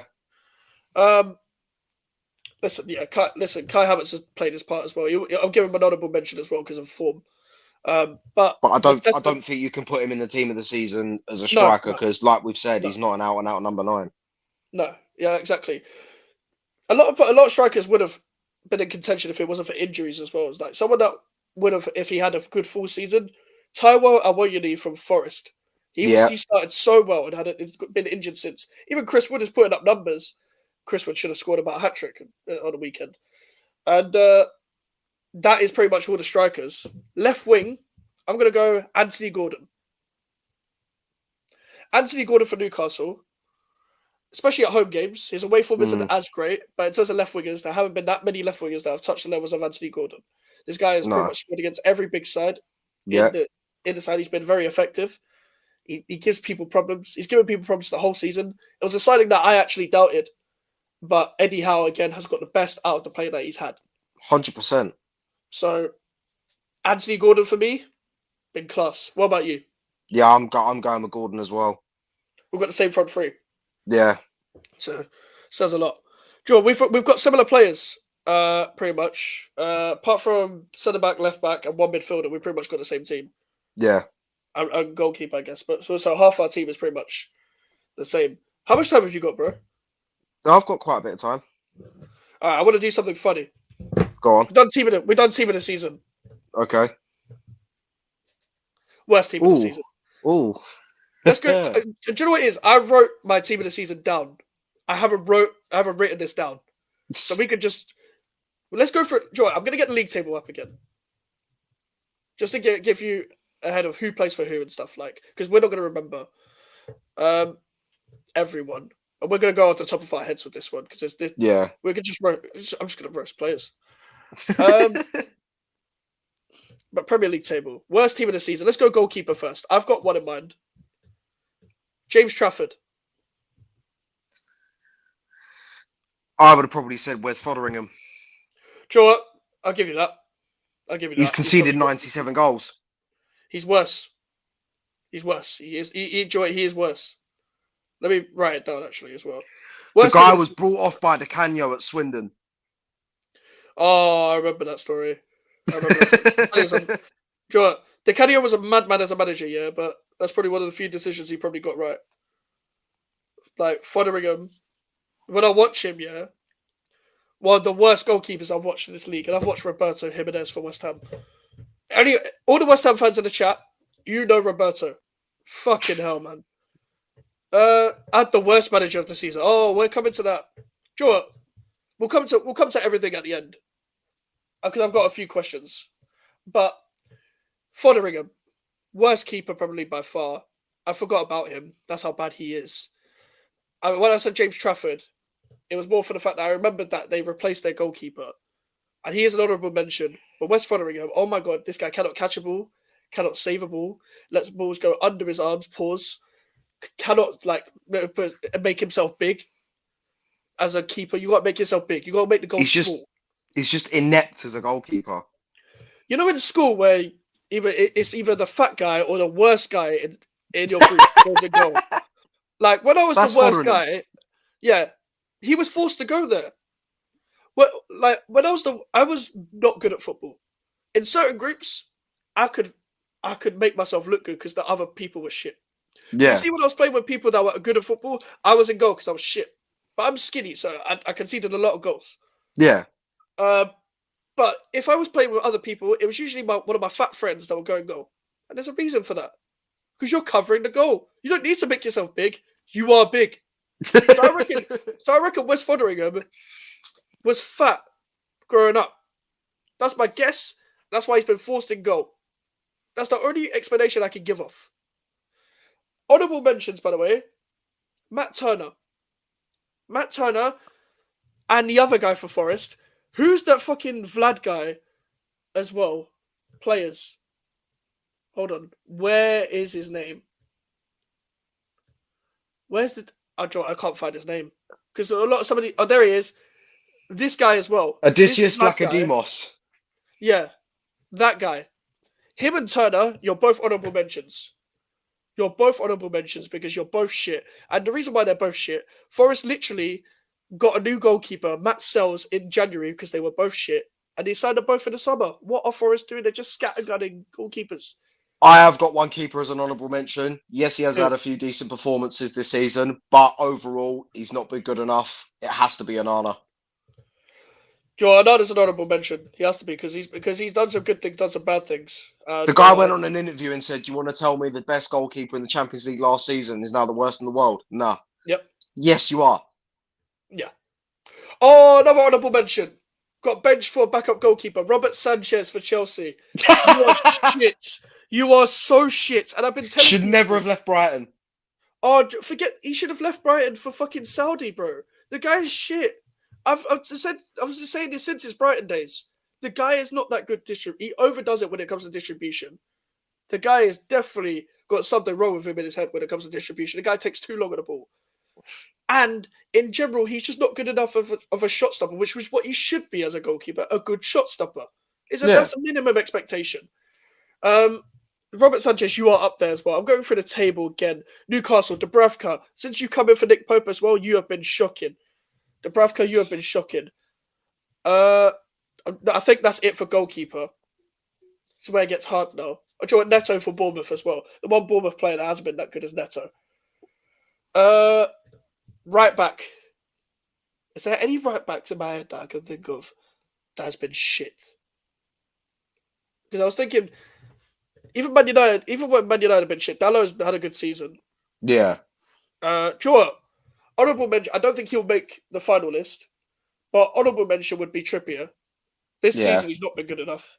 But that's an honourable mention. I'm not putting him in his first team. Wolves, Semedo's been all right. Brighton, Joel Veltman. I don't remember Joel Veltman making many mistakes. I don't remember Timothy Castagna making too many mistakes. I can't even say Reece James because he's been injured. Oh, Reece James is not even a footballer at this point. Sheffield United. Let's just go Sheffield. When we're struggling, we just go to Sheffield United squad. Who's right? George Bulldog. George Bulldog. You should probably be here by association. Does Jack Robinson play at right back, or is he a centre back? No, Jack Robinson's left side of centre back. I was going to say Robert Sanchez. Yeah, Robert Sanchez shit. Right back. Asignon for Burnley, maybe. For Burnley, yeah. Joe, I'm gonna go. Issa Kabore for Luton. This guy's erratic, man. He can't mark a player. He's a wing back for a reason. He's one of them wingers that play wing back for the system, and he can't. When he when you attack him, he just flaps. He shits himself. So I'm going Kabore. What about you? I think I'd probably go with who was it you said plays at right back for Sheffield United? George Bulldog. Yeah. Because I want to check. Let me go on Transfer Market. Because I don't like doing stats here, but I need to check who's played the most for Sheffield United this season at right back. Fucking hell. But yeah, overall, it has to be one of the teams from the bottom three. It probably will be from most of these. I've got a few in mind for other positions, but centre backs. Is there any centre backs, brother, you can think of? Centre backs this year. Jack Robinson's the only name that comes to mind. Yeah, do you know what? I'm gonna go. Audible shout out for Naya Faged for West Ham. You, my friend, better performer or the different manager. You deserved slapping. But Jordan Bayer for Burnley gives the ball away non-stop. So I'm gonna go Jordan Bayer. It's a German centre back. Who else have they got centre back? What, Burnley? Yeah. O'Shea? Yeah, he's been quite poor this season. Or in fact, Burnley have been quite poor. Yeah, Burnley are. Especially, it's not even like just defending as well as playing at the back. But the reason why I wouldn't say O'Shea is because you got a couple of goals at least. Jordan Bayer's been shit. I can't really find. Hold on, Sheffield United. I don't know whether Sheffield United maybe they don't like John Egan or anything like that, or maybe I don't know whether John Egan has been worse than Bournemouth Robinson this year. But I can't find the player stats of who's played the most. But I'm going to go Jordan Bayer as one of my centre backs for Burnley because this guy is one of them centre backs where he runs with the ball, but he runs into trouble. Yeah. Oh, if he played more this season, I would have said Victor Lindelof. I can't stand him. He is so awful. He is awful. I can't believe he's still there. I can't believe Lindelof is still playing for Man United. Centre back. Badiashile's up there, you know. Badiashile and Disasi haven't been that good for Chelsea. Dizazi runs off vibes. Yeah, Axel Disaster, as they call him. Yeah. Jordan Bay is up there. I'm going to say Jack Robinson just because I can't think of anyone more. And Sheffield United. Yeah. The worst team of the season should probably be Sheffield United. Someone said in the chat, left back, I say Kukurea. I don't think he's even been the worst. I don't think he's been the worst left back at Chelsea. I say Zinchenko. So you got Zinchenko as your left back? Yeah. I'm going Chilwell. Shocking. Yeah. Shocking player. Shocking player. Can't believe England's left back options are Luke Shaw and Ben Chilwell. Might as well give up the fucking Euros now. Yeah, we're fucked. Do you want that left back spot, yeah? Trippier's injured, so he's not going to cover there. Levi Colwill cannot play left back. Cucurella is Spanish. Ben Chilwell, dog shit. The FA Cup game against Manchester City summed him up. They had a chance at the end to cross it. Chilwell's not looking up. Sterling's right in the box. Not looked up. He's flopped across. It's right at the last minute. Could have equalised. Could have made it 1-1. Ben Chilwell cannot defend this season. Ben Chilwell's played left wing this season. Ben Chilwell has played so many times at left back, has got ripped by so many defenders. This guy, he's done. He was a good wing back under Tuchel. And ever since Tuchel left, he left. His footballing ability left. So Cucurella has been shit this season, but Chilwell has been way worse. There's something in Cucurella that can be coached. There's nothing in Chilwell that can be coached. No.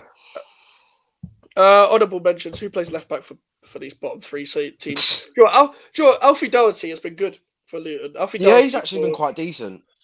So I'd take him at West Ham.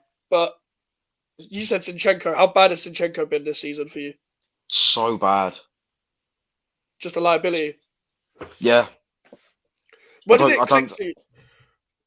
click for you that he was a liability? Villa. What, this season? Yeah. What would you say before that you're still trying to give him a chance? Obviously, you want to give him a chance because at the end of the day, he's playing for the club that you're supporting. But there's got to come a point where you're like, this guy doesn't bring anything to the team. Yeah. No, he's not even offering much of possession anymore. He's kind of just wandering on the right-hand side and getting caught out. I think if he plays the big games for you, you're finished. Yeah. Like, that's how bad he is. Because defense is all about communication. You got Tomiyasu or Ben White play right back, or Saliba Gabriel, and they all communicate fine. Then you got this bozo that wants to go right wing, you play left back.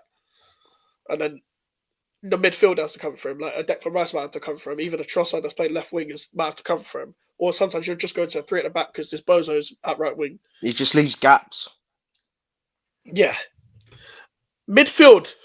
We'll try 4-3-3 again. If you can think of 3 midfielders. Or even just one. But I'd say Casemiro has been quite poor this season. He has. Casemiro would be up there. Be an honourable mention, probably. I'd say Partey as well. You reckon? Yeah. But that's because of injury. Not just because of injuries, but because the game when we beat Sheffield United 6-0, he come off the bench with 15 minutes to go. First thing he does is give the fucking ball away. What are you doing, you donut? He's gonna have to be an honourable mention though. He's barely played. Because he played like 3 games. But if I prefer not to speak about Thomas Partey, but Bissouma, baby. Bissouma, since that start of the season, he's up there. Bissouma, Casemiro, and Partey, they're probably not going to make the main team. But they're up there. Yeah, he is too nice to be a left back, I agree. Zinchenko cries too much to be a left back, bruv. When I go to the middle and the winger tries to follow me, then shut the fuck up, bruv. Like, he was talking about how I play inverted and all this. Shut up, man. Talking to Rio Ferdinand about defending. He was talking to Rio Ferdinand about defending. You This can't man's defend. won multiple Premier Leagues. You're a number 10. That was converted to a left back. Bruv, even Fabian Delph is probably fucking better. worst midfielders. I know someone's going to say Ward-Prowse. I know someone's going to say Ward-Prowse. I disagree, but it is what it is. Højbjerg has to be there. Yeah, Højbjerg. I was I'm about to say putting Højbjerg. I'm putting Højbjerg there. I haven't really seen much from Bentancur either this season. Oh, you know who I'm going to say? Jesus Christ. Tom Davies. Oh my God. For Sheffield Who does United. he play for now? Sheffield United.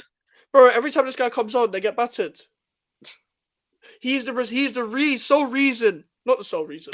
But every time that they're getting battered, he is on the pitch. The guy, and for his trim. Did you see his trim? Did you see Tom Davies' trim? No, I haven't. Oh, Joe, I'm going to get Tom Davies' trim. Fuck this, man. Fuck it. Forget football. You could get worst team of the season because of hair, because of trims. Well, in that case, Jackson's going up front. Oh, yeah, fucking hell. If we're doing worst trims, Jackson, you're flying the flag, my friend. Images, Tom Davies. Oh, my Lord. Oh, my God. Oh, my God. What is this trim? Let me present my screen. What is this trim? Look at this. Lord have mercy. What the fuck is that? He's got a landing strip on his head. Velcro. This is Velcro. You know when you play football in school with your school shoes and then your shoe starts talking? Yeah. At the front. Yeah, look at that. That is his hair. Look at what is this, bro? Like this is sunburn. This is sunburn, bro. Yeah, so Tom Davies, just for that, you're about second. Yeah. I know people are going to say Enzo Fernandez. I'm going to take into account that he's been playing with injury. I think an actual manager gets the best out of a 200 million midfield. If you're worth 200 million and you're playing like that, I can only look at the guys coaching you. In my opinion, like if you can't get the best out of a 200 million midfielder, you're clearly not that good of a manager, are you? But other midfielders that have played bad this season, surely I'm trying to look at Luton and Barkley's played well. Yeah. Sambi Lokonga's actually played well. Yeah. Sambi Lokonga's done all right. And that surprised me. He was the biggest surprise of the season for me. Sambi Lokonga. I didn't expect this guy to have a good game. Like, not even one. He's actually played quite well. Chalobah's haircut is awful. You know what it is with Chalobah, yeah? I don't know. Like, he changes so many times. I don't know what his trim is now. Trevor Chalobah. What does he look like now? Probably one of Chelsea's better centre-backs. I can't get a new image of him. There's no new images. It looks like the same trim. Joy, it's not as bad as Tom Davies, man. Tom Davies still takes the cake, man. Joy, Tom Davies is going to be the face of the thumbnail when I click this bit up. When I click this bit up, that he's going to be the face of the thumbnail. That trim is the face of the thumbnail right there. But I generally can't think of another midfielder. Neither can I. It's the one with the diarrhea strips coming down. Oh, right. Okay. Okay, no, I hear you. No, I hear what you're saying. Hold on. Joe, if I can find a new image of Trevor, where's Chalobah? Like, oh, yep, there he is. Hold on. Have you found one? This is the picture when did you see the Chelsea game when Madweck and Jackson were arguing about the pen? Yeah. Yeah. Try and look here.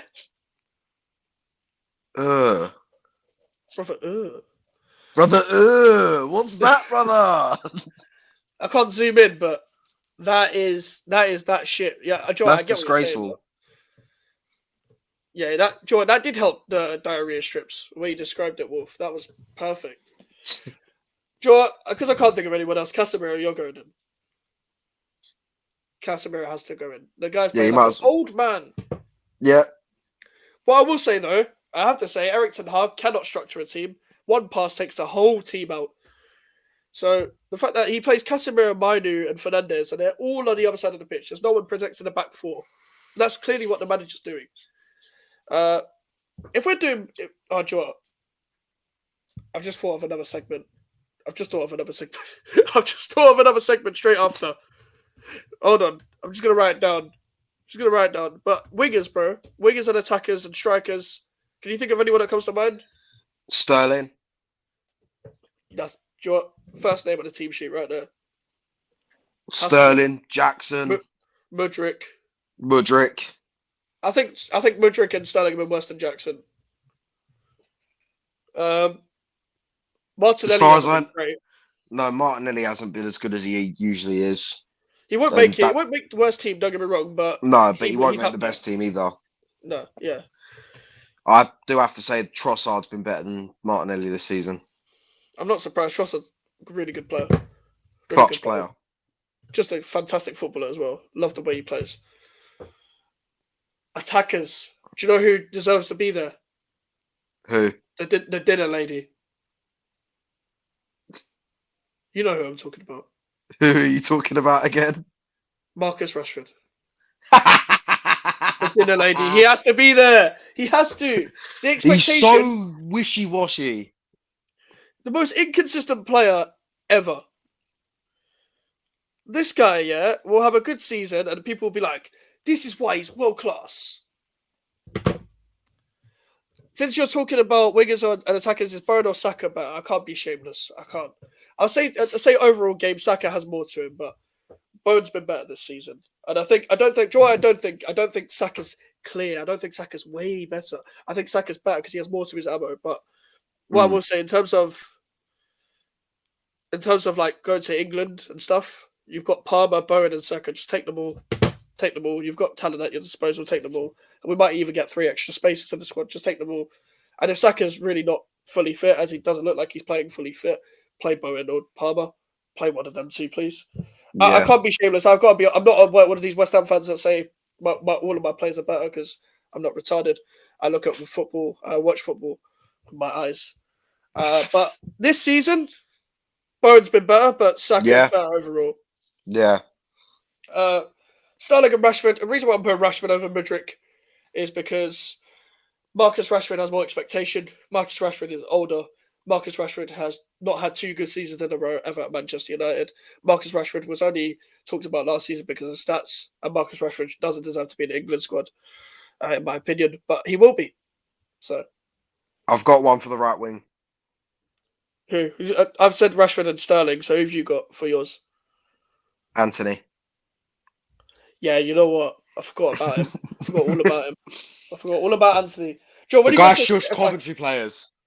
Joe, when you go to attackers, you just got to look at Man United. Just got to look at Man United. Anthony's bad, man. Is Sterling and Anthony yours then? Yeah. I'll go Rashford and Anthony. Rashford and Sterling then, because I remember the Rashford Sterling debates. I've always said Sterling's better, but either way, like I don't care. Both of you can get in a bin. Get in a bin. Do you know what it is right funny, now? It's just It used to be who's better, Sterling or Rashford, but now it's just a case of who's least shit. That's the thing as well. If I'm taking anyone to England, it's Sterling, not Rashford, because Sterling's clutch for England. But Rashford, what has he done for England? Rashford hasn't done anything since 2016 for England. I swear he scored in that. He was there for the Euros or something for the Wales game. I don't know anything since then. I haven't really seen anything. Missed a penalty. Obviously, you don't deserve abuse after the penalty. No, of course not. You missed a fucking penalty. Like you deserve criticism. You don't deserve the stuff he actually got in the end. Worst strikers? Jackson. Yeah, do you know what it is with Jackson? I'm going to be a bit lenient just because it's his first season. I'm going to go easy on him, and I think he's playing out of position. That's the only reason why. I think if he's better left winger than Mudryk, and he'd be better there. I think he takes on players. He can actually affect games. I think there's... But Sheffield United... Ollie McBurney's barely played. Yeah. Ryan Brewster's barely played, so I can't put them to. And I'm not going to put someone from Chadwell Heath in it because I'm biased. I'll be biased to Ryan Brewster just because there's no one from Chadwell Heath that does anything. So I'm going to not say anything bad about Ryan Brewster. But I can't put Højlund there, even though he's not great. First season and also purple patch player. I don't think he's going to be good for Man United, but I'm not going to, again, as I said for Jackson, first season. Yeah. And I want to be first season, guys, for the people in the comments. I mean, first season for not just the players for their club, but players in the Premier League. Yeah. These players are still settling into a new league. If it's someone Premier League experience has moved to a new club, by all means say them. But I can't. For example, at Burnley, Datro Fofana and Lyle Foster, I don't think have been worst strikers in the league. I think Lyle Foster's done all right. Does miss a lot of chances, but he's actually all right. For Sheffield United, Cameron Archer's been decent. Yeah. Cameron Archer's been all right. I'm not saying he's 20 goals a season striker, but he's been all right. And Luton, I'm not going to say Morris or Adebayo because they've played well. No, they've been brilliant. Luton has scored goals. That's the good thing about Luton. They score goals, but they've scored goals, but the only problem is they've let too many in. Joe, for centre back, I could have said Gabriel Osho for them. He's Yeah, good, but he's conceded so much, man. Like, and when I look at their defense, it's mainly him that concedes. Tina Mengi's done well for them. Reece Burke doesn't play. Dan Potts doesn't play. So strikers, I'm trying to think strikers. Nunes. Darwin Nunes. He's shit. The only good thing he's done this season is nearly hitting Astrid Wet in the face. I forgot about that. I completely forgot about that. This is why you got to aim better. You could have hit her. Do you know what? If I can't think of anyone else, Nunes might have to go there, you know. Because I can't stand watching players that miss chances and they still get defended all the time. But he affects games like this. But he affects games like that. If you miss sitters, you're shit. I hate to give it, but an honourable mention I'm saying is Jesus. Yeah, he has to be there. He has to. Too many fucking fake shots, man. The guy's a right winger.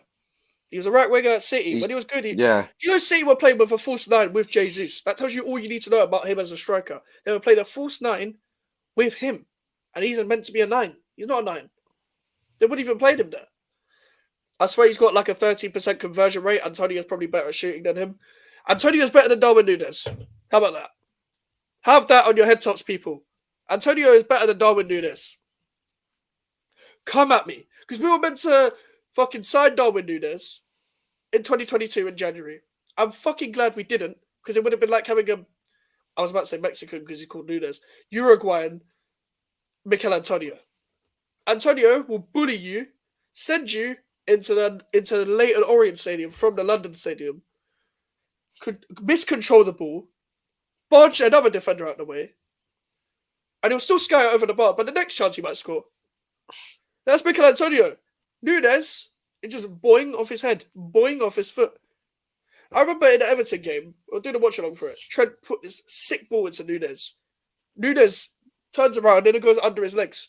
He nutsed himself. I'm trying. Let me get the table up again. The mind truly boggles.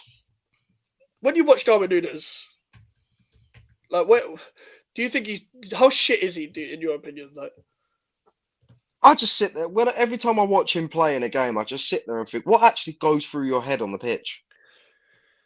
Oh, yeah. He's just chaos as well. He's just fucking chaos. You know who's an honourable mention I'm sick of watching, yeah? Odson Edouard, yeah? I'm fucking sick of watching you. When I watch Palace, yeah? And it's like, Matessa's playing well right now. Odson Edouard, what the fuck are you useful for? He would have been worse with us with no support. Yeah, we don't give strikers support anyway. So with Darwin Nunes at West Ham, it would have been a shit show. Would have been one of the biggest flops in the Premier League. Brentford, there's not really any bad strikers for Brentford. Tony's only played 6 months. Wissa only chips in now and then. Neil Mopa has been effective. Everton, Calvert-Lewin. Do you know what? Calvert-Lewin, I don't care about the Merseyside derby yet. Throughout this season, you've barely scored. He's been a ghost. Barely scored. So it's between the Merseyside boys. It's between Nunes and Calvert-Lewin for me, but I'm gonna have to say Calvert-Lewin because Nunes has scored more. But and this is about worst team. I think I might have to edge it with Calvert-Lewin as well, simply because he's been nowhere. Yeah. So the worst team of the season, the best team of the season. Let me read mine out because you ain't got yours written down. I've just written mine down. Team of the season for me: Vicario, Ben White, Virgil van Dijk, Gabriel, Emerson, Rice, Rodri, Douglas Luiz, Palmer, Watkins, Gordon. And worst team of the season. Oh, have I not wrote anything down? What? Oh no, that's a different one. Fotheringham, Kabore, Jordan Bayer, Jack Robinson, Ben Chilwell, Højbjerg, Davies, Casemiro, Sterling, Calvert-Lewin, Rashford. All right. Manager of the season, Alfie. Emery, Why Emery for you? because he's taken a team that were fighting relegation a few years ago to Champions League football. Yeah, I enjoy it. That's completely fair. Completely fair. Completely forgot about this prick. Calvin Phillips, one of the worst loan signings of all time. Because enjoy it. The only reason why I'm not putting him in is because I've got to keep the same energy for everyone. It's not because he's only been there 6 months. But honestly, in He's terms been of just shit. signings alone, fucking hell. The guy swore at his own your fans. Like, what's going on? Yeah, someone called him useless, and then he gave him a middle finger. I mean, they weren't lying, were they? Did you see that clip of Stephen A. Smith? I mean, you're not wrong, but you didn't have to say it. that sums up that. But yeah, in terms of managers of the season, I always give it to the team that's won the league. So it'll probably be either Arteta or Pep. But in terms of honorable mentions, Emery has to be up there. Iraola has to be up there. Gary O'Neill has to be up there. At a push, I'd probably say Eddie Howe, because even with the injury problems, he's still managed to get Newcastle European football. Yeah, but because of a lot of decisions that I've seen from Newcastle this season, I like Eddie Howe a lot. Can't put him this year. He's recovered well, but manager of the season probably can't sit in the same boat with Gary O'Neill and Iraola. But Iraola deserves all the praise. Bournemouth fans, well done for sticking with him, giving him the time, and well done to their board as well. They went in the right direction. They were brave, and that's very risky, by the way. They just survived relegation, sacked a manager, got a new manager because we believe in a certain direction. They brought signings in, and they've had a lot of injuries. Even players like Max Aarons and Alex Scott have been injured. They could play a key part next season. And I'm going to say this early shout, Bournemouth could get Europe next season. This is their highest league position, and a European battle, why not? Why the fuck? It's going to be tough next season for European battles. Glasner at Palace. If he was there for the whole season, I would have probably said Glasner if he was there for the whole season. If Rob Edwards keeps looting up, he'd be up there. Yeah. If Rob Edwards keeps looting up. But I think main shouts has to be Pep, Arteta, Emery, Iraola, Gary O'Neill, my 5. I could maybe, yes, Klopp is 3rd and all that, but Liverpool dropped off. This is Liverpool we're talking about, and they're a big club. 3rd is not an achievement for Liverpool. As much as Jamie Carragher wants to say they're overachieved, I get what he's trying to say with the players that they have, but you have chances in the transfer window to not overachieve as a club and actually challenge for the title, which is what Liverpool should be doing. Yeah. Okay, worst manager of the season. I want to say Ten Hag. I'd probably agree. Expectation. He's taken it backwards. Him or Poch, probably, but I'd probably say Ten Hag. Yeah. Because Ten Hag's 2nd season, so it probably has to be Ten Hag. Because you're meant to capitalise on what you did last season. Yeah. Carabao Cup is meant to install a winning mentality, and top 4, cool, whatever. He was kind of in a title race. He wasn't really, but he was there for a bit.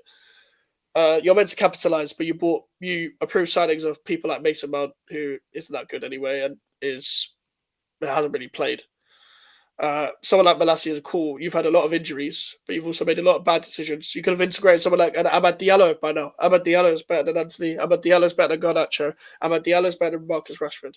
Amad Diallo, if he was played under a proper manager, would be Man United's best attacker by far. When Amad Diallo came on, I'm pretty sure Man United scored against Burnley. Amad Diallo is the reason why Ten Hag is still in the job, because he scored against Liverpool right at the end, and he did get a chance after that. Amad Diallo should start for the rest of the season for Manchester United. Højlund is the only striker. Martial's injured all the time. Marcus Rashford, inconsistent. Bruno Fernandes can give you a moment of really good stuff, but for a 90-minute game, the same way we discussed with Kai Havertz and Souček, he's not a 90-minute player, Fernandes. He's not a big game player. He's a very big moments player. That's the problem with Man United. If they continue with the likes of Shaw, Maguire, Rashford, Fernandes, McTominay, Lindelof, Wan-Bissaka, these players are still here. These are the same players. These are the players that have been here for Ole Gunnar Solskjaer. Some have been here for Mourinho. Rashford's been here since Van Gaal. Oh, kind of bad timing, bro, that you support United and you just come in for that. Unlucky, bro. Maybe let me know what you think of Ten Hag. But Ten Hag, I have to agree. But honorable mentions, Chris Wilder, Vincent Company, you two have to go there because you'll get relegated. David Moyes, Pochettino, De Zerbi, maybe. No, probably not because Brian have no expectation, but De Zerbi, you have to go in there. You barely won this year. Who else would be there? Probably, I think everyone else has been sacked. So those are the people: Ten Hag, Pochettino, Moyes, Wilder, Company, and maybe De Zerbi.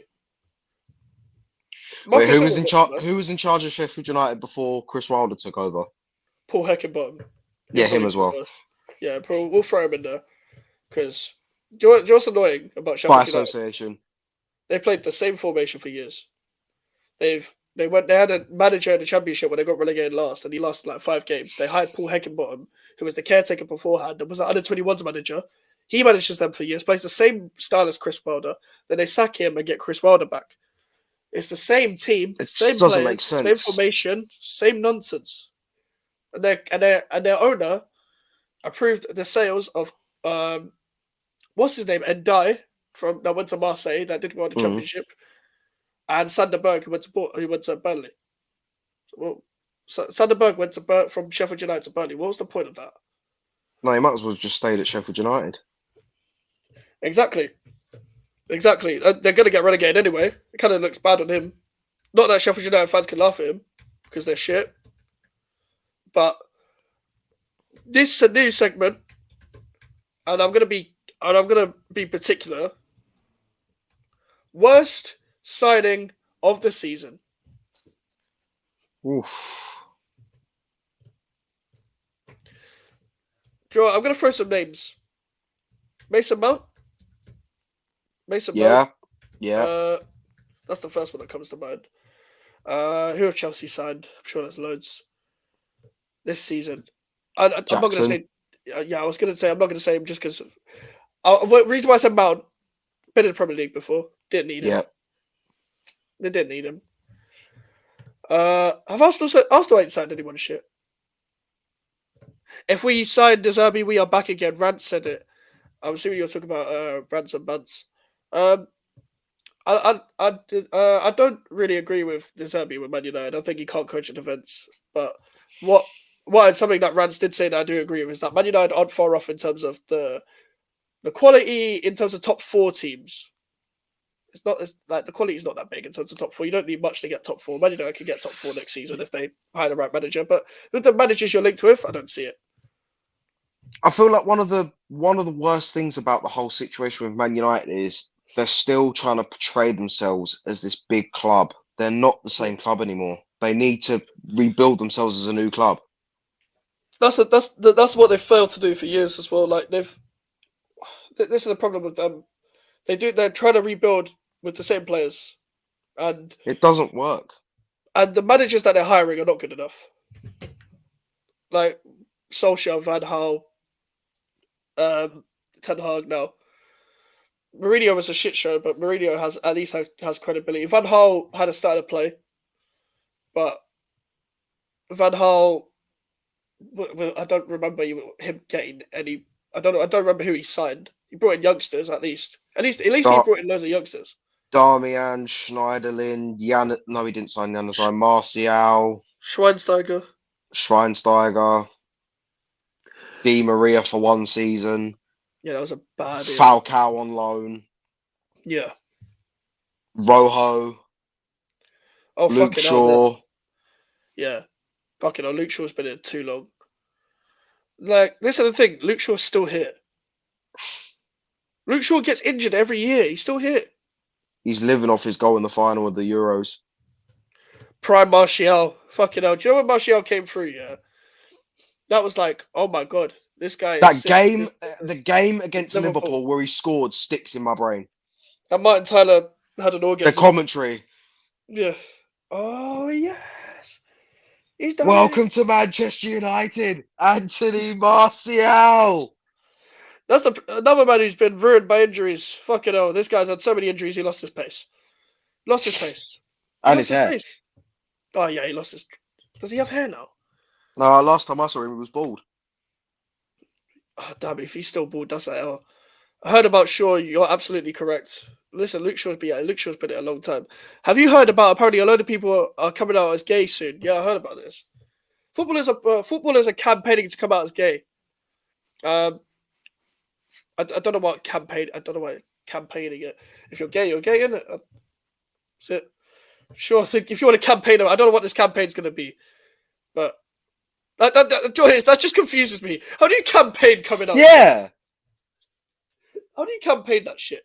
You're just gay. That's it. If you're gay, you're gay. What do you want? A cookie? Bro, you're just another human to me. Exactly. I know to a lot of people they're still again. That's a conversation for another day. What was I saying? I put best signing, worst signing of the season. Mason Mount is up there. Yeah. That guy did not need to be signed. I know people are gonna say Caicedo. Caicedo had one full season in the Prem before coming to Chelsea, and Chelsea decided to throw 100 million at him. So Bozolai is his first season in the Prem. Could we say Robert Sanchez? Yeah, sure. I'll put Robert Sanchez in there. I'm going to campaign about people with big noses. We deserve more respect. Unlucky, bro. Big nose, bro. Nah, joy is you can smell tomorrow. That was always the joke in school. You can smell what's happening tomorrow. That was when people with big noses. Or like what Ethan said to Faith, you can smell a roast dinner on a Wednesday.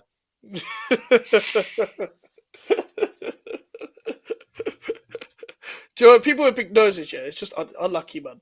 Unlucky. It's horrible. Unlucky. You get mistaken for being Jewish. Oh my god. Wow. Do you know, the problem is with a lot of these worst Sundays of the season is that a lot of these people haven't played in the Premier League before. Yeah. So like Beto for Everton hasn't played in the Premier League before, but he's been bad. Szoboszlai for Liverpool hasn't played in the Premier League before. Oh, do you know what? Fuck it. You're right, George. Calvin Phillips. I was gonna say him, but I didn't know whether it would count because he's only a loan signing. Fuck it, it counts in my book. All right, we'll count it then. Well done, Calvin Phillips. You've won it. Congratulations. We don't need to debate that anymore. Best signing of the season. Rice. I can agree with that. Declan Rice has been. Yeah, Declan Rice. I'm trying to think who else has signed this season. McAllister.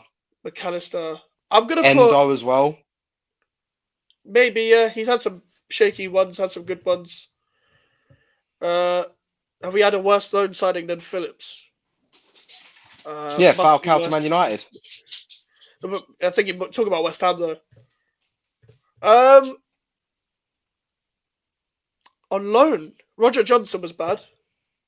I don't know about loan, but I remember Patrice Evra not having much of a. 6 months. Yeah, he was just there for vibes, bro. I don't know why he was there. I love this game. Cole Palmer, best signing. Yeah, up there. Yeah, He'd probably be second for me. I'll say Declan Rice, but up there is probably Kudus, Palmer. Kudus has been amazing. Mm-hmm. But again, it's his first season. I'm not going to overgas him. But Cole Palmer, yeah. McAllister, yeah. Man United didn't sign anyone good from what I remember. Diaby? He's been okay. I don't think he'd be... Leo Bailey's outshined him. Leo Bailey deserves an honourable mention for Team of the Season. Honourable mention. Yeah. Everton haven't signed anyone good. Sure, I'm not going to make this a banner, but I'll give it to Declan Rice for this. But next one, breakthrough star of the season. Mainu. Yeah, Joe, I forgot about me. I don't know how I forgot. But yeah, Mainu. And then probably Jared Brantford. Yeah. Everton, Lewis Miley. Connor Bradley. Yeah. Cole Palmer will become a baller. Yeah, I agree. Kudus best signing, fair enough. Kudus up there. Not going to overgas him though. But yeah, breakthrough star. Braithwaite, Mainu, Bradley. Bradley. Those are probably the guys that have come through. I don't really know anyone else has come through. the ranks at the minute. Who else has become star of the season? Rico Lewis was last year. Do you know? I forgot about this for best signing. Adam Wharton for Palace. Yeah, since January he's been fucking phenomenal. Jesus. Adam Wharton's been amazing. He's been sensational. He deserves all the plaudits, man. He won't make team of the season because he just signed in January to the summer, but he hasn't had many bad games. He's been transformative almost in Glasner's reign. Yeah. So he has to be up there. He has to. Has to be. Oh my god, this season's been mad. You know, I can't believe how quick this season has gone. Like It's flown by. We're already here. But don't we say that every year? Yeah, I can't wait for it to end. I can't wait. It's been like you wouldn't have thought we finish 8th or 9th or wherever we're gonna finish. But it's been one of the worst. It's just dragging out. It's been more hurtful arguing with people about David Moyes than it actually been watching a fucking football. The more arguing and debating about David Moyes is probably been the worst part of the whole season. Yeah. And that's what drags it out. I just can't wait for it. But if he goes, then maybe some of these nonsense will go with him. That's all I ask. You lot need to follow him out. Follow him out. If you like him that much, just follow him out. Because you can appreciate what he's done. I still think it's time to go. Yeah. Normalize that thinking. It's rational thinking. Absolutely rational thinking. Alfie, I want to get your opinion on this. Because we haven't talked since then. Bayern Munich. Okay. What happened? What was you lacking against Bayern Munich for the Champions League? I feel like in the second leg, and to an extent the first leg, I felt like we was lacking that. The last push on the counter, on an attack. Yeah, the finishing. Was there players that you thought maybe could have stepped up more? Martinelli, definitely. You need to be 90, mate, to Trossard should have played. Yeah, 100%. Because he come on in this? He came on in the first leg and scored, didn't he? He came on in the first leg and scored. Yeah. Do you reckon lacking because you played Havertz and Jesus in these games? Was that not enough? They're not good enough for Champions League. Maybe. I feel like they are good enough for Champions League, but you have got to factor in the idea that it is our first season back in the Champions League after 6 years, so they're not going to be primed and ready for the competition, and it's going to take time. But the two players I mentioned, they played in the Champions League before. Yeah, Havertz has. And so is Jesus. So is Jesus. So is Jorginho. The thing is, you reckon? Is that what's lacking to win the Champions League? Then are they good enough for the Champions League, but are they good enough to win it? They're probably not, right? As the starters. Yeah, probably not. Is that what's lacking with a striker? Then you reckon a striker will win you a major? Yeah. If you had a Gyökeres or a Tony and Osimhen, whatever, is that it for the attack? Then is that all you need for the attack? Are you concerned about Martinelli's form as well? It is a concern. Obviously, Martinelli's form is always going to be a concern when it dips the way it does. But at the same time, you know that you've got someone like Trossard who can pick up the pieces. What about the deadwood that you have? Do people like Nelson and Ketia, El Nene? What are these players still? Are these players still? Do they still need to be here? I know that El Nene's leaving at the end of the season. Mm-hmm. I think Nelson needs to go. Yeah, doesn't play. Nketiah needs to go. Yeah, he's not good enough. Hate to say it, but Smith Rowe needs to go. Really? You done with it? Yeah. How much more time can we give him to score? Yeah, that's the thing. He's never gonna get a consecutive run of games either, is he? No. Are you rejected to come to West Ham? I don't blame him, but I think it may have been a good decision for him to go West Ham. I mean, we needed someone off the left because Ben Rama and Fornals were gone. Cornet was never going to play. I must prefer to watch someone like a Smith Rowe in the middle. Yeah. Probably done well off the left as well. But he didn't want to come. And he wants to stay at Arsenal, I get it. But think about your time, bro. Are you playing? You're not playing enough. No. You're not playing enough at all. And that's been the main problem with these players, that they think they could do it at the clubs that they started at. They came through the academy. But sometimes you might just get moved on. Like, Smith Rowe is a massive talent. But injuries and stuff like that they're not your fault. No. Just move on. Maybe you could go to a Villa or someone. Maybe you could play a role at a Villa. Maybe you could play a role at Newcastle. Yeah. I reckon those kind of clubs will be in for him if he is up for sale. I actually don't think anyone's actually going to buy him because people are concerned about his injuries. So I reckon he's on your books still. Yeah. I don't think you might get much money. Maybe it might be a loan. You might see a loan for him, maybe, and then he gets a move the next summer. I don't think his contract. I don't know when his contract is up. Do you know? I think Smith Rowe's contract is up at the end of next season, as far as I know. Do you think it'll be you and Man City again next season? I think so. Because Liverpool, new manager. Unless Tottenham and United get stronger, I feel like Liverpool are going to be poor next season. New man coming through. I think out of the teams in the top four, we're the only ones that are still going to have the same manager last season. Yeah, just consistency and momentum in it. Yeah. Consistency and momentum and all that. Do you know what? I'm going to end it there. It's been a great stream. It's been a great 100%. stream. 2 hours in. Talked about everything. Make sure to like the video, guys, and subscribe if you're new. I don't know whether I'm going to have watch-alongs, but Alfie's links, social media links are in the description. And yeah, I want to rise to 500 subscribers, so if you can get that before the end of the year, that would be great. And hopefully more streams this week. I'll see you guys later. Goodbye.